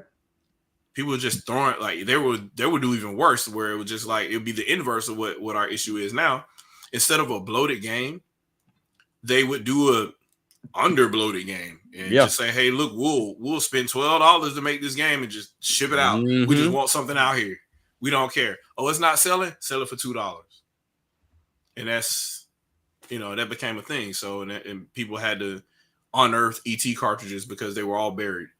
It's Paz in the chat. What's going on, Paz? Said, I also heard that the reason why Insomniac had huge budgets for Spider-Man 2 and Spider-Man Remastered because they were building new assets for NYC. Yeah, how many of those did you see? Interesting. Looks mirror-like to me. Yeah, it really does. Let's just tell the truth and say it was licensing. Yeah, I would go with the licensing. Yeah, we'll just say that. That's what it is. It's funny too. Well, actually, let me read some of these comments. Gwen Evans said they literally framed the OP loss as hemorrhaging. People were really out making them look like the Titanic. Brand Smith said Hiroki Totoki exposed how bad PlayStation has been ran financially for the past few years. You sure did. 300 million is crazy. Costs more than some movies do. Yeah. Okay. So this is a piece. I'll read this excerpt, if you will. And I don't know if y'all seen this earlier on Twitter because I've been kind of going around sprinkling my little fun on everybody else's parade, if you will.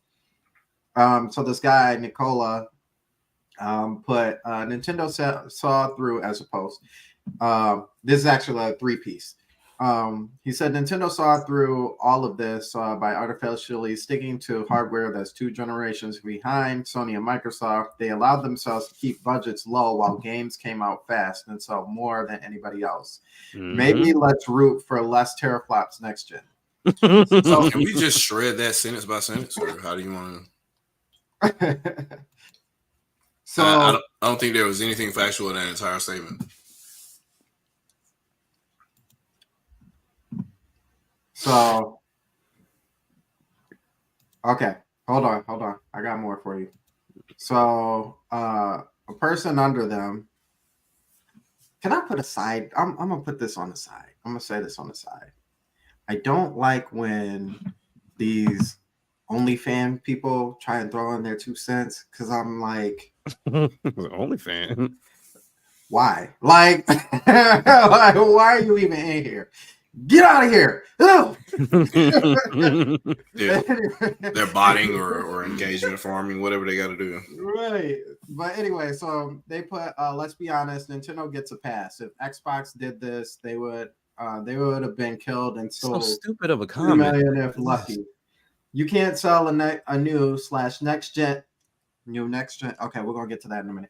Console with old gen tech. This is why they target casuals and people who wanted to lose weight with Wii, which is very exploitive thing to do. So the person after them put Nintendo just has the very best strategy out of all of those in gaming companies, and that's a proven fact now. And they responded, no, they don't. If others apply it, they get flamed. People would say, what is the point of buying a Pro, let alone a PS6? I'm just going to say, y'all were the ones who were conditioned to think that way. That's what happened in the first place. Yep. Y'all thought this whole time you needed something new, like you said, there's something new and something bigger means better. Yeah. But when it translates, it's all pretty much the same. You know, you still got your PS4 games that or PS5 games that still run on the PS4. There you go. There you go.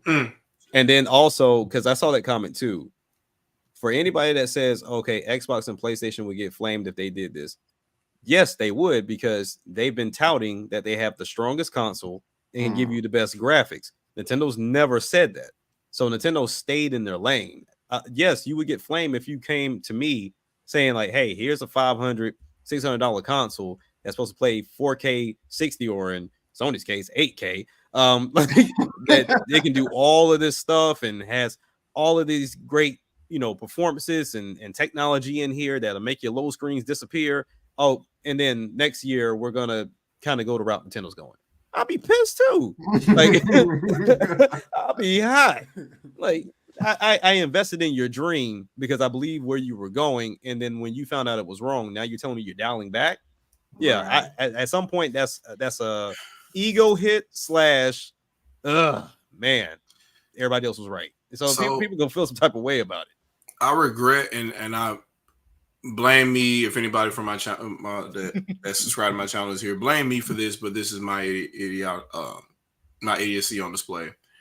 I have been screaming for the longest time about where the load times come from, and for the life of me, I had done an unboxing for Xbox Series X, the original Xbox One.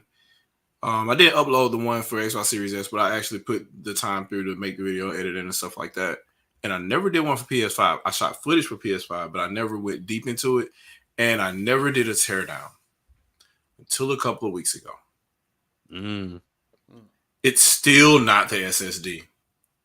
The PS5 has a block of DDR4 RAM on it. That's what's caching everything and what's making everything fast. There's 512 megs of DDR RAM sitting there. That's it. That's it. It's not the power of the S. They all the way lied to you. It ain't even a little bit of that. The trick is there's 19.2 gigabytes per second of transfer rate from that RAM, and it can stage everything and cache everything because the SSD is too slow. Sorry, I said the quiet part out loud. But that's it. So there's GDDR6 that the PlayStation 6 uses, but in order for everything to be fast and for you to be able to go back and forth between everything that you need to do, that stuff has to go somewhere. And the SSD will hold it temporarily when the system is off, but as soon as it's back on, it caches it back into DDR4 RAM that sits next to the GPU and the memory controller. So that's really what's happening. And I always figured this, but I'm like, let me look into this thing and see actually what this magical SSD memory controller is. And it's literally just a block of RAM, an IC, and a link to the SSD. That's crazy. That's it. The PCIe lane to the SSD. So yeah, the thing I've been talking about using segmented RAM, especially older segmented RAM, because it's cheaper now at the time, is the thing that consoles have been doing all this time anyway. Right. GameCube has faster effective bandwidth in its eDRAM than the SSD in the PS5. Because numbers are numbers, right? So if something is 10 gigabytes per second effective bandwidth and an SSD is only 8 on a good day, which one is faster? And what year did the GameCube come out? Right. So why are they selling you this as a gimmick? Because it's a gimmick. If Wiimotes, they're gimmicks, right? It gets you to buy the console. SSD, we're selling it to you so you can buy the console. Yeah. You'll even go buy new ones so you can put it in here to upgrade this system to make your system faster. Gotcha. The SSD is more than 2 times slower than the RAM chip that's holding all the data in the system at any one time. Yeah. That's what's really happening. Sorry. Not sorry. And I've always thought about this, but then hearing you talk about that, it would answer my own question. Is, it would kind of end all of this stupid stuff if developers were more transparent as into what it took to make a game. But they'll never do that, because at that point, if I'm transparent, then everything that Sony and Microsoft threw at you about whatever it is, then yeah, you would kind of understand. With the power of the SSD, no, the power of the DDR4 RAM that's sitting there. That's old. It's older than the Switch RAM. It's just sitting there and it's really fast because it's faster than the SSD. and that's what's transferring everything so fast for you. That's what's saving your game states. It just bothers me that that's not even talked about in the development circles when they put out videos and stuff for like, hey, we're developing for PS5, we're developing for PS4. They intentionally leave these things out. Like you can't. They don't. So at one point in time, there's a documentary online. There's a couple of calls where they do a video call and they do teacher instruction, whatever, for people coming to see displays, and they talk about how they're developing for PS4, and then they also talk about how they're developing for PS5. Then they show the slides on the screen showing you the amount of cores on the PS5, and magically that video got edited now. And now when you go in there, you try to look now and see the amount of cores and what type of core, because they showed you what type of CPU was in there.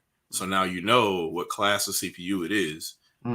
It is a tablet variant because it's low cache. They took away how much every mention that they talk about how much cache is in the in each CPU core or each CPU complex for PS5 is edited out of the video. The slides that they show aren't there anymore. They only show slides for PS4 after the fact. And remember, they hid them for PS4 as well because they didn't want to tell you what was really going on with Jaguar, because they would have to admit to you that there's less cache in those CPUs than there were on Wii U per core. The thing is, they never want their numbers to be lower. When those systems first came out, they traded blows. So the Xbox One had a faster CPU and the PS4 had a faster GPU. Guess which numbers got deleted first from each respective console manufacturer? I remember this. You go and look on the spec sheet, and now magically it just says custom AMD APU CPU. But then they'll tell you what's faster. They say, "Oh, look at this GPU at so many gigahertz." And then when you go and look on the Microsoft side, they're like custom AMD CPU so many gigahertz because it's the faster number. And then when you go to the GPU, it just says custom AMD GPU. Like, we're not dumb here. It's weird, man. So I try to do every once in a while. I try to go on. I'll go on my YouTube channel. And I ask random questions, random tech questions, like, hey, what is cache? Like, how many levels are there of cache, or how are they used in CPUs and stuff like that? And see, just to jog the interest of my followers, just to see. And yeah, it's a lot of people that don't know. Some people know, but it's a lot of people that don't know what any of this stuff is. And we're armchair developing it, like going to war on Twitter every week. And it's just bewildering to me. Right. Yeah, that person said, I just closed out of it, but they said you can't. I'm gonna quote them verbatim because I'm like, but that's them though. What are you talking about? Like that they did that the last two generations. What did they say? You can't sell a new / next gen. Let's first address that. But console with old gen tech. They did that the last two generations. What you talking about? What are they talking? Generations are also defined by time. Wii exists. It had a successor called Wii U, and Switch exists as a successor to. Yeah, that definition got skewed heavily. Like generation is like, oh, it looks newer, better graphics, blah blah blah. So that means that it's now the new gen. Yeah. So that's why Switch is 8th gen still, while the Wii U is 8th gen as well. Right. But they don't share the same form of media. But hey, so PS4 didn't win the 8th generation of consoles then? So it didn't? Oh, okay. Okay, got it. Tracking. I'm sipping my drink, sir. Like which one is it? Because it sounds like Nintendo made 2 consoles in the 8th generation because they started the 8th generation. So I thought Nintendo lost the 8th generation because they had the lowest selling platform. But if you add Switch in there, that means they won the 8th generation and the 7th generation. So they won 2 generations back to back. That was just okay. All right. How that sound? Make it sound is the way that you want it to, and it still doesn't sound the way that you want it. With Nintendo consoles, you can also count to 9. I promise you can. I promise you can count to 9. Like the next thing is the next generation. But my big game idea guy, I forgot to mention that part. Mark Cerny did tell everybody how to develop games for PS5, and that was the whole point. He was the one that mentioned, hey, look, we were just going to go with a whole bunch of eDRAM, so it could be really fast. And then they said we started using SSD and a custom controller. Well, the custom controller just has really fast DRAM in it also. So it makes sense that he did it that way. Yep. It said SSD came. Yep. RAM. It's always RAM. RAM. It's funny because he even had a whole video for that before the PS5 even came out. Yeah, I remember people being pissed, like, "Oh, he didn't send it in the PS5." I'm like, "Well, they told you it wasn't going to be. Yeah, he told you what it was going to be." They really debated making PS5 an Ultra Wii U effectively, like saying, "Hey, we got a whole bunch of DRAM chips over here, but we're going to have a whole bunch of really fast eDRAM, like 500 megabytes per second right per block or some stuff like that, to get to the point where you have over 2 gigabytes right per pin, which would be insane. It only makes sense if you forget 3DS's is. Yeah, I mean, and if you talk about handhelds, it just gets even dumber. Oh yeah, for sure, 100%. Well, we got to count it as a handheld. What are we doing? We're inventing stuff now. All right. Just admit it. It's not a console, it's a handheld. Okay, really? When did Nintendo say that? Because well, like they didn't say that Wii U was a console. And why would Nintendo attempt to cannibalize their new handheld by leaving 3DS on the market to 2021? Please explain. Why would they do that? If it's being replaced, it's like, hey, we're gonna launch Switch in 2017 and not get rid of the other portable until 4 years later. That makes sense. Facts. Wii U immediately disappeared. Make it make sense. So we can go line by line and destroy this. It's just it's just funny because at this point, I think we kind of see developers are having their troubles, and we're coming on the 10th generation, and it's like, now what are you gonna do? What you gonna do? That make you wonder, like, who's going next? Right? Yeah. Nintendo about to start 3 generations in a row. That's crazy. 3 in a row. Because at this point, I don't feel like it's not necessarily whether it's smart people in the room or not. It's like, do you want to make money or not? Like, are you here for the money or not? Like, that freaking simple, dude. Like, it can't get no easier. Because we've been talking about it for like the last few months now. Is like, how do you miss up on the Switch for any of these games and the money's on the table and you worried about your shareholders making their money and you still ain't dropped nothing? So like, I know somebody is in that room now, like, Switch 2, they talking about it. What we talking about? I got a feeling there's still gonna be something that'll be stubborn. They still won't come. How much money was left on the table for a Madden not being on Switch? Or boy, you have no idea. We already know, like, GTA being on Switch would have been inside. GTA 5 just being on Switch just alone would be, what the impact of that would be. Call of Duty. We know it's not development tools or anything like that. It's, and they may not have the talent there, but they can outsource. They can outsource if they need to. Whatever your Wii U team was, bring them over. Bring them over and make it happen. Right. Them. Yeah. So it's not for the lack of available talent or skill or whether or not it's possible. It's whether you choose to or not, and you effectively leave money on the table. Because you could make a port, you can make a quick and dirty port of a big franchise, and you talking about at the time 30 to 40 million people out there with these systems in a hand, and it's free word of mouth too, because you take it with you, and somebody's going to see it with you in your hand and ask you what you're playing. I'm like, I'm playing a new Call. If you hold a Switch in your hand and say you're playing a new Call of Duty, somebody's immediately going to walk up and say, "What? Let me see." Oh yeah, Mhm. let's hotspot this thing, or either go to Yeah. Starbucks, something. Right. What are we doing? Have to make this happen. Oh It yeah, would you're gonna make it literally market itself. because right now, EA, well, they're always shooting themselves in the foot, but EA is shooting themselves in the foot big time because even if you want to go the route of, let's say, Steam Deck, you can't play Madden on the Steam Deck because the EA app is missing. Yep. So you have to get a Windows handheld to even play it. So when we talk about ease of use and getting that game, Switch is that simple. So if you're waiting for Xbox or Sony to make a handheld for that to happen, like nah. Without having to wait to make a sandwich to play your game, it's rough, man. Yeah, man. So that's the biggest thing for third parties, though, is going to be the cartridge solution, whatever Nintendo decides to use.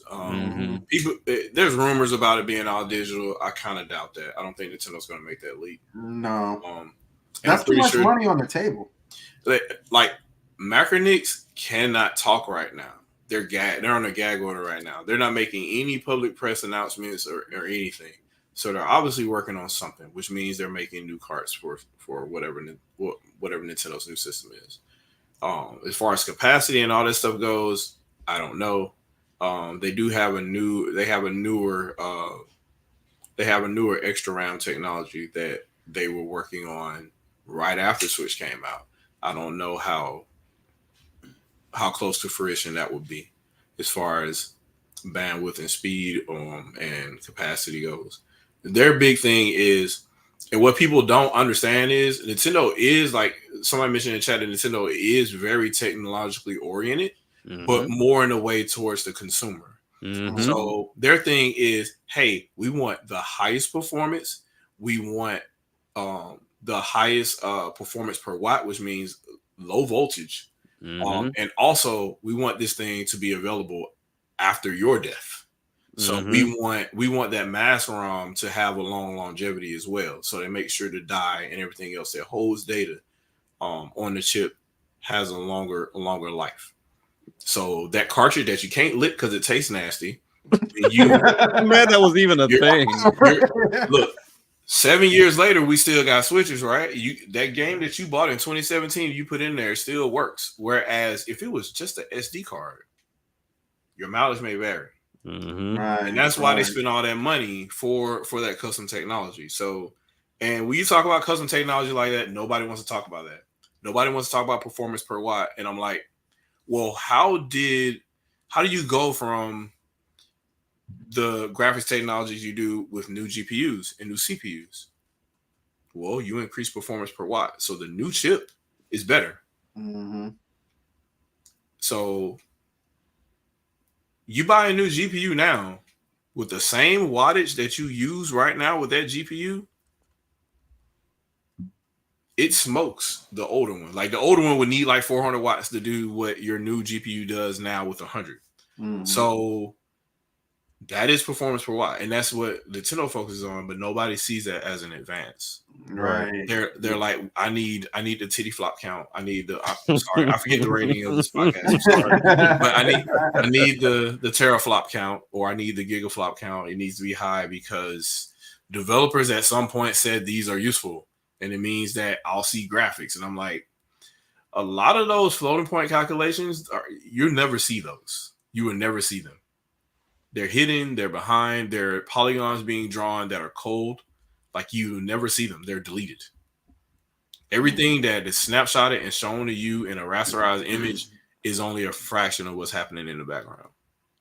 So I just need more people to understand that. That's all. Yeah, and that's crazy too. I'm glad you said that because part of that post was like old tech, but the tech wasn't old at the time that it was out in the first place. It wasn't old by that much. No. And even still, you're talking about the stuff that it could do was way outperforming what the PS4 was. So now you're looking at a new technology, and we don't know the chips that are coming in the Switch 2, but I can only imagine that they will well outperform in areas the PS5 and the next Xbox can do. Yeah. Because it was developed. I mean, regardless of how you feel of how powerful these systems are, they were worked on after Switch 2 at this point. So, like, don't forget, Switch has a newer architecture than both PS4 and Xbox One. It just focused on low power because it's in your hands. So, but technically speaking, per megahertz, per memory bank, per pin, Switch is faster. If you increase the clocks, it matches PS4. Legend of Josh, what up, by the way? Appreciate you coming through, bro. He said the number one culprit of the falling of gaming is internet gamers and clout chasers like pretendos who say they want Nintendo business to succeed, yet, oh yeah, proposition. Yeah, let me complain about this thing I don't like, and that means I want Nintendo to succeed. Not if they do the thing that you like. Like nobody's building a VoIP server for you, bro. Nobody's doing that. Yeah, that's crazy. Because there's plenty of those, and we saw them a lot in the whole IGN thing for the longest time. Oh, it does this well, but there's just something just wrong with it. Or a new product comes, and they're like, this is like what it should be. This is what this should be. And it's like, you all cap all day. What games you playing on there? Well, I was playing this, but it's just been a long time. I've got kids and I've got stuff to write for work, and but I was having a lot of fun with it. So what did you beat lately? Well, I'm in the middle of this and that. Okay. You ain't playing, but you want Nintendo to be better. Okay. I see where you're going with that. That's what's up. Step one, play the games that that the system is taking advantage of, that you like the best or whatever. You play those, then that's the quickest way to get somebody to see if something's working. And you boycott the things that you don't like. I mean, it's probably the best way to do it.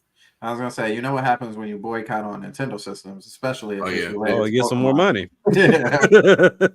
Which is a crazy reverse. Yeah, that'll make you upset. I'm boycotting everything Pokemon. I still gotta play that game. I still gotta play Bayonetta, man. I gotta play it. Oh yeah, Bayonetta. Oh man. I gotta play and and the best part is the in-game content. Let me see here. We'll bring up a couple more things before we get out of here. Especially, also gamers shouldn't even know about all this tech knowledge. They should just worry if the game is good. So Paz, I don't know how old you are, but there was a time. I sound like Martin Luther King. There was a time in gaming history when gamers and non-gamers would come together and just play games. You didn't have to worry about any hardware. I have a Dreamcast. That's crazy. How accurate you sound. But no, there really was. There was a time back in the day where we just played games. Like the technology didn't really matter. And even in journalism, those things never actually held weight.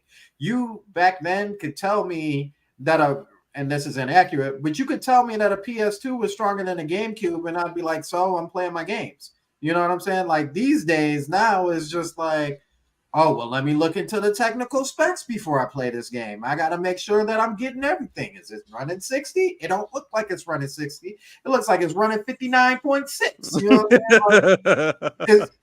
We never had to worry about those kind of things. They were just that, games, way to escape and have fun with your friends.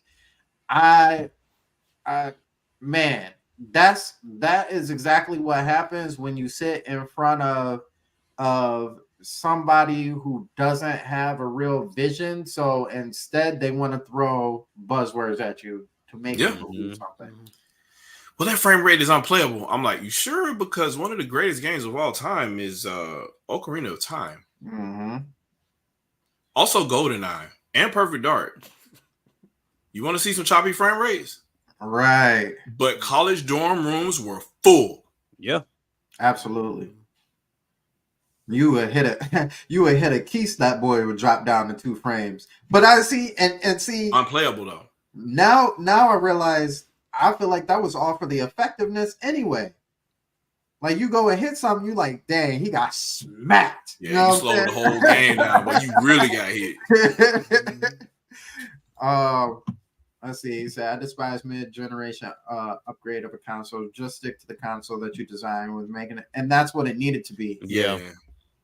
I'm fine with the models. Like I like the going with the PS3 Slim, and that's fine. Yeah. But Pro, come on, man. Come on, for what? Like now you're dividing SKUs as far as development goes and stuff. Mm-hmm. You already ain't got games like that. Why do you want to make it worse? Like you're splitting the market. Yeah. I was thinking about this too. I didn't throw it in, but between the three, Nintendo has the best model for backwards compatibility. If you really think about it, yeah. Because you go from GameCube to Wii, the Wii played the GameCube games. Yep. But then when you go from Wii U stock, I'm gonna say that first. Wii U stock, it only played the Wii U games, so you only got one generation behind.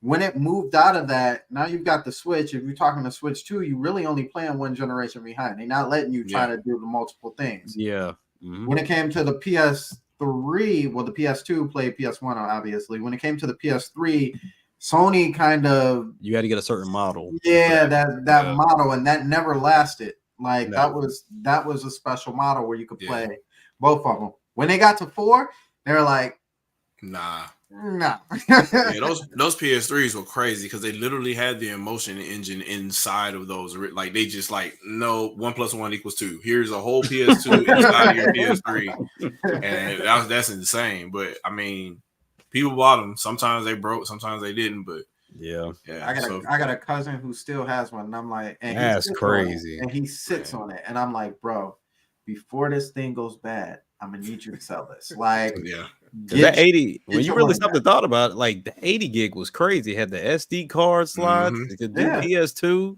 PS1. I was like, that thing was decked out.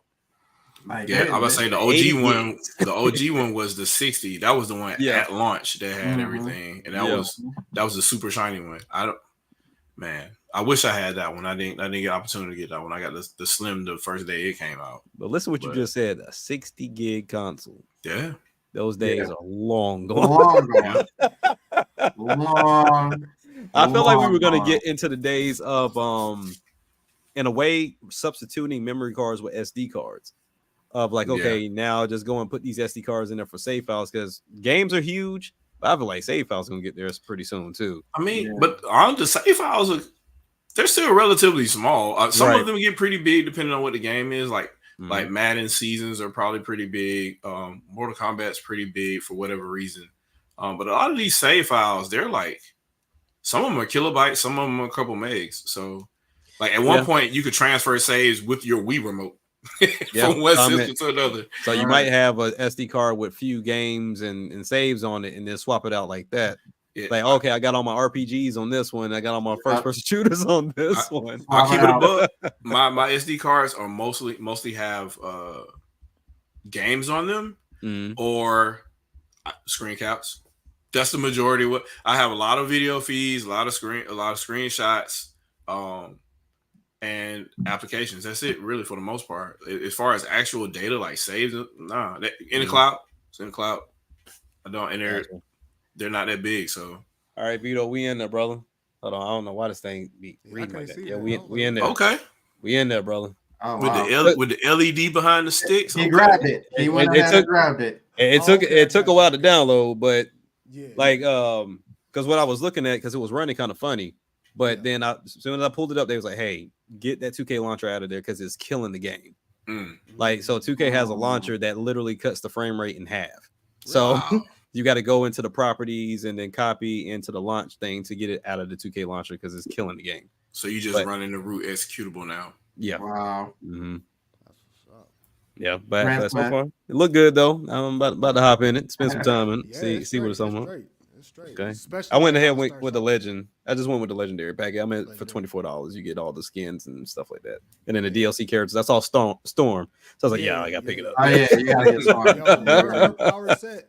If you get Scarlet, or I say Scarlet, Scarlet Witch, and Storm on the same team up or whatever. It's over. Wow. Okay. Which it should be. Okay. Brent Smith said 6 Gen was the best game or Yep. best gen for gaming. I agree. The last good one. Yeah. Let me see. Chanel said, "Don't forget the handhelds of Nintendo. Every iteration of a Nintendo handheld after Game Boy was back." Yeah. Yep. And they kind of ran the same model too, right? So Game Boy Color did Game Boy and Game Boy Color. Game Boy Advance did Advance and Color. Yep. Yes, did GBA. Yep. Mm-hmm. Hey, what was that attachment to the GameCube that you can put your Oh, the DS. in it? That was the advanced Boy player. Yeah, the Game Boy Advance player. Yeah. Yep. Yeah, we had one of those. That was the hype right there. And then the 64, while you couldn't play Game Boy games, the Pokemon, you can do the Game Boy games for Pokemon Stadium. Yeah. Oh, that's right. Yeah. Mm-hmm. Yeah, they were smart about that technology, man. They were smart about that technology. Always. Yeah. Like, so go ahead.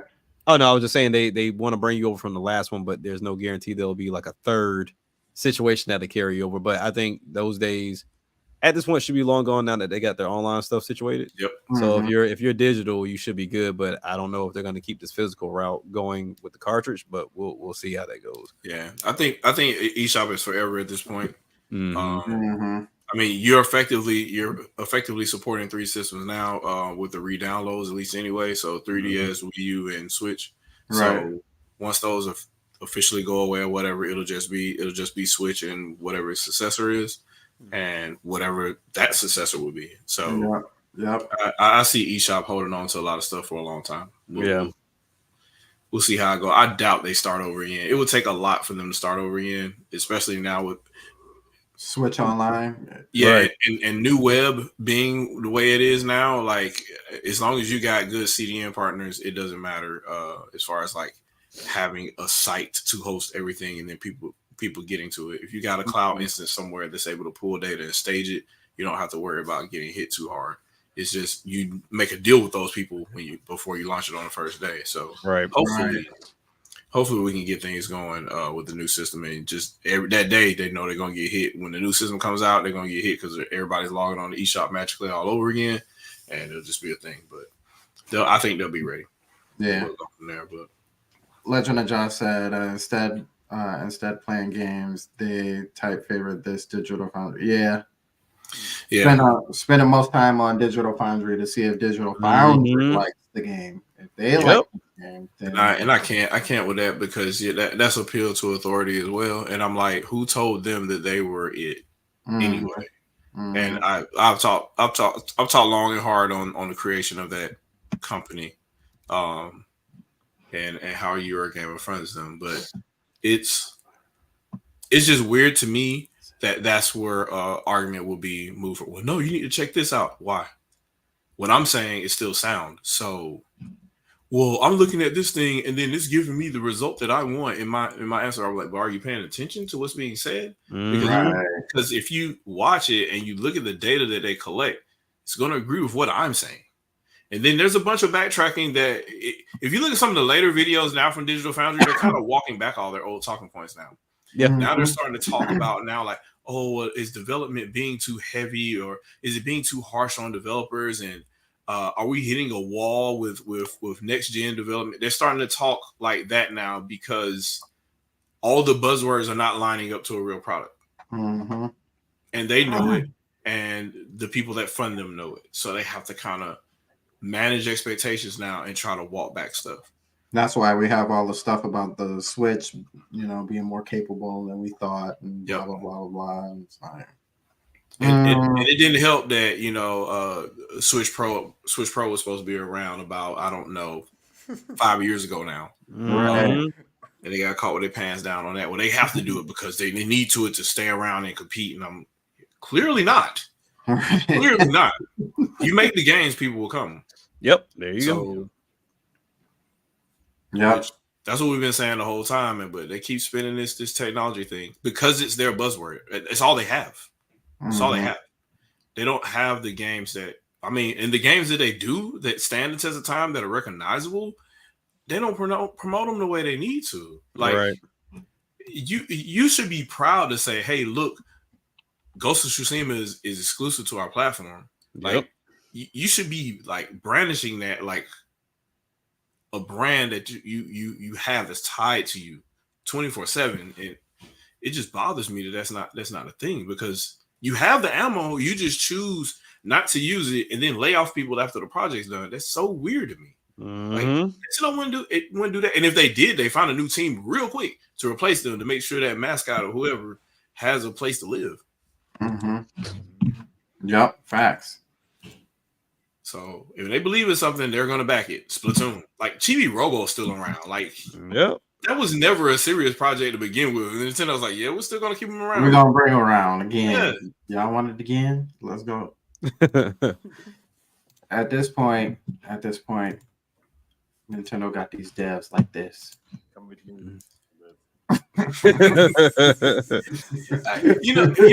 What makes me sad the most is Microsoft, though, because they literally bought franchises, and I'm like, so you ain't gonna touch none of them? You ain't even gonna like just put it on the box. Put Fulgore on the box. Put Joanna Dark on the box. Like, they're not even gonna attempt. That's so embarrassing, man. Yeah, it's rough, man. And I will say this. I will even say this too, because a lot of people give Sony a lot of flack for buying timed exclusives and all this other stuff. But at the same time, Microsoft buys all these developers, and it's like, but either A, none of these games is going to come to another console, so you might as well just get ours, or B, if it does, somebody else paying up, like somebody going to pay some money for this stuff, or you ain't getting it. Like, who's the highest bidder? Yeah. Like, dang. Y'all running the same operation, huh? Like, how is nobody else seeing this? Because they don't want to. So, yeah, where's Joanna Darkseid? Yeah, absolutely. Yeah. I've come to the conclusion that chances are you will never see Joanna Dark, either A, never see her again, or B, if you do see her, by the time you see her, this full blown out Netflix version of Game Pass will be there, and that's where it will be at. Yep, she'll be waiting for you. Come on in. You was waiting for me. Come on in. I'm right here. That's tough. That's real tough, man. So we're gonna do it for this video, guys. Thank you all for coming through. Before we get out of here, thank you everybody for showing up. 25. I think we were at a high, almost 30. So make sure you hit that like button, please. Yep. Thank you, Ispaz, Game Idea Guy, my moderators, Trinell, Brand Smith, Dark Void, Legend of Josh. Thank you so much for coming through. Jay Biggs, as usual. Triple M, I saw you earlier. I apologize. Thank you for coming through. He said he's been watching since the beginning. He's just been quiet, so that's okay. Who left early? Was it Dark Void? Yeah, he said he had to catch a flight. Yeah, to catch a flight. Gwen, thank you for coming through. Nightwolf, I saw you. Geronimo, Ipsters, of course. Man, I'm gonna have to start writing down a list of everybody. Yeah, like y'all getting to be a lot, and I really appreciate it. And showing my guests. They're not really guests at this point, but showing my guests some love. Before we get out of here, we can't forget about that you're streaming on X. So if anybody's seeing this on X, yes, repost and hit that like button, and yes, absolutely. If you're on X, make sure and Twitter or Twitch as well. If you're watching on Twitch, make sure you repost and everything. Hit the like button. Jump over on YouTube real quick. Just hit the like button real quick. Before we get out of here, Shadow, what you got for us? Channel did. So yeah. You follow me, you'll see something. That's pretty much how it is. And I'm working slowly but surely to bring it back, and you'll see what's happening and why. And I'll give you the long explanation of what I've been going through lately. But anyways, it's pretty much all I got other than to just play your games, man. You ain't got to press nobody. Well, maybe. Some people do. Some people do. Impress other people, I guess. Impress yourself. That's what you should do. Mm. Yeah, that's what you should do.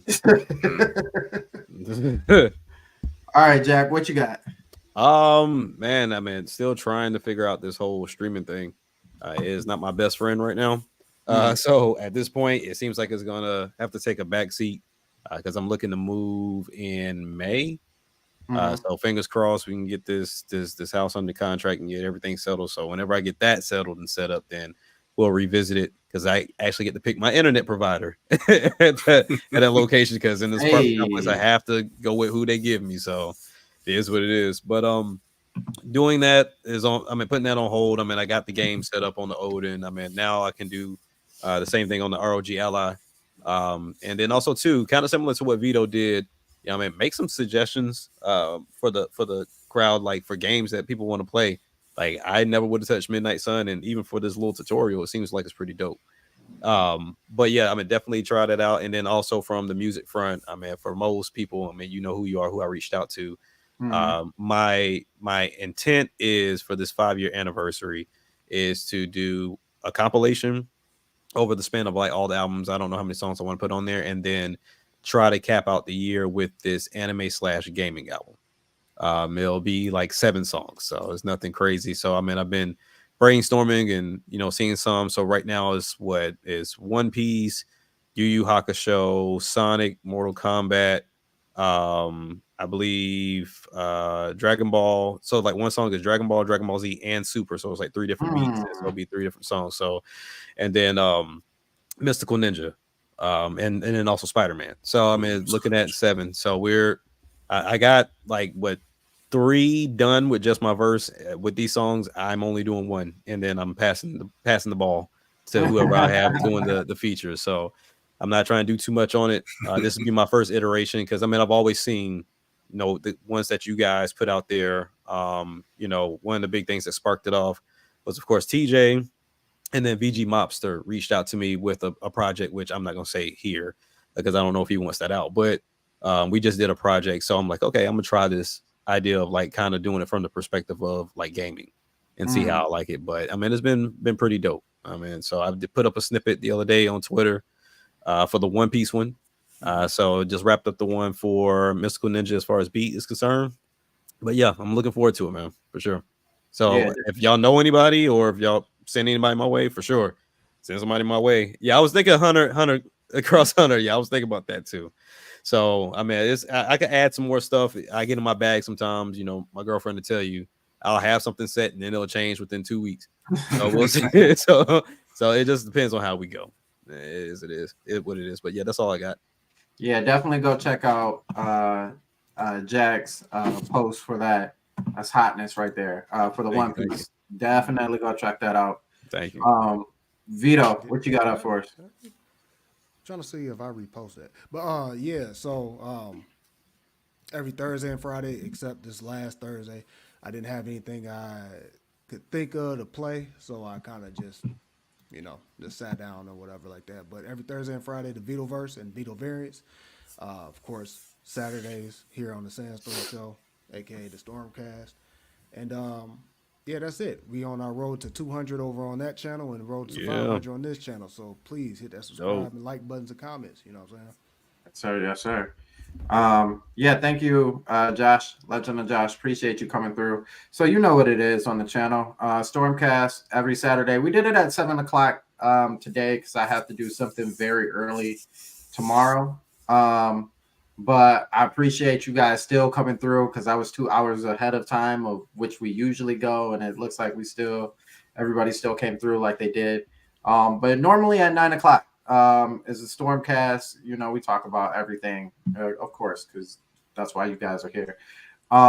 Tomorrow is a Winging It podcast, and we kind of slide into the same topic, but we got way more topics to talk about. There's some stuff that we hadn't even touched that has gone on in the gaming news and everything over this past week. So make sure you show up to that. That's at 7 o'clock.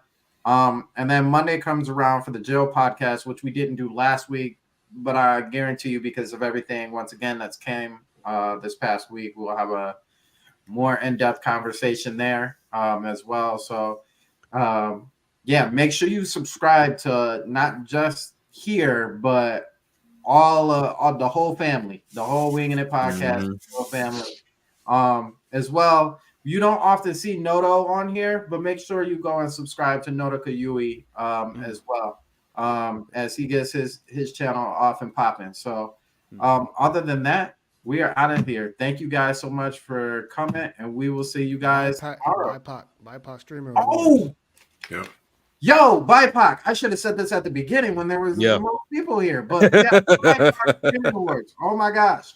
So that is something that's going to be talked about tomorrow as well, too. Tomorrow? It's tomorrow, right? Yeah, it Yeah, should. tomorrow. Yeah. Mhm. Okay, so we're going to talk about that as well tomorrow too. So make sure you show up for that as well, and throw the Sandstorm show on there for your vote. Let's go ahead and win something. I know, right? Yeah, anything. I take anything. Music, longest time it take to get into the actual show. Anything. That intro long. Yeah, you know what I'm saying? Anything at all. I've never seen that before. Mine kind of long too, depending on which one I pick. But yeah, Yeah. To be honest with you, I'm a little secret. The only reason why I do that is because I know people trickle in. So I would prefer everybody to start at the same point instead of me going in and being like, oh, yeah. No, oh, wait a minute. No, you know what I'm saying? It just makes it easier. And people like to jump in when it starts, not before it starts. So I've noticed that too. But other than that, guys, thank you for coming through. We will see you guys tomorrow at 7:00. Peace.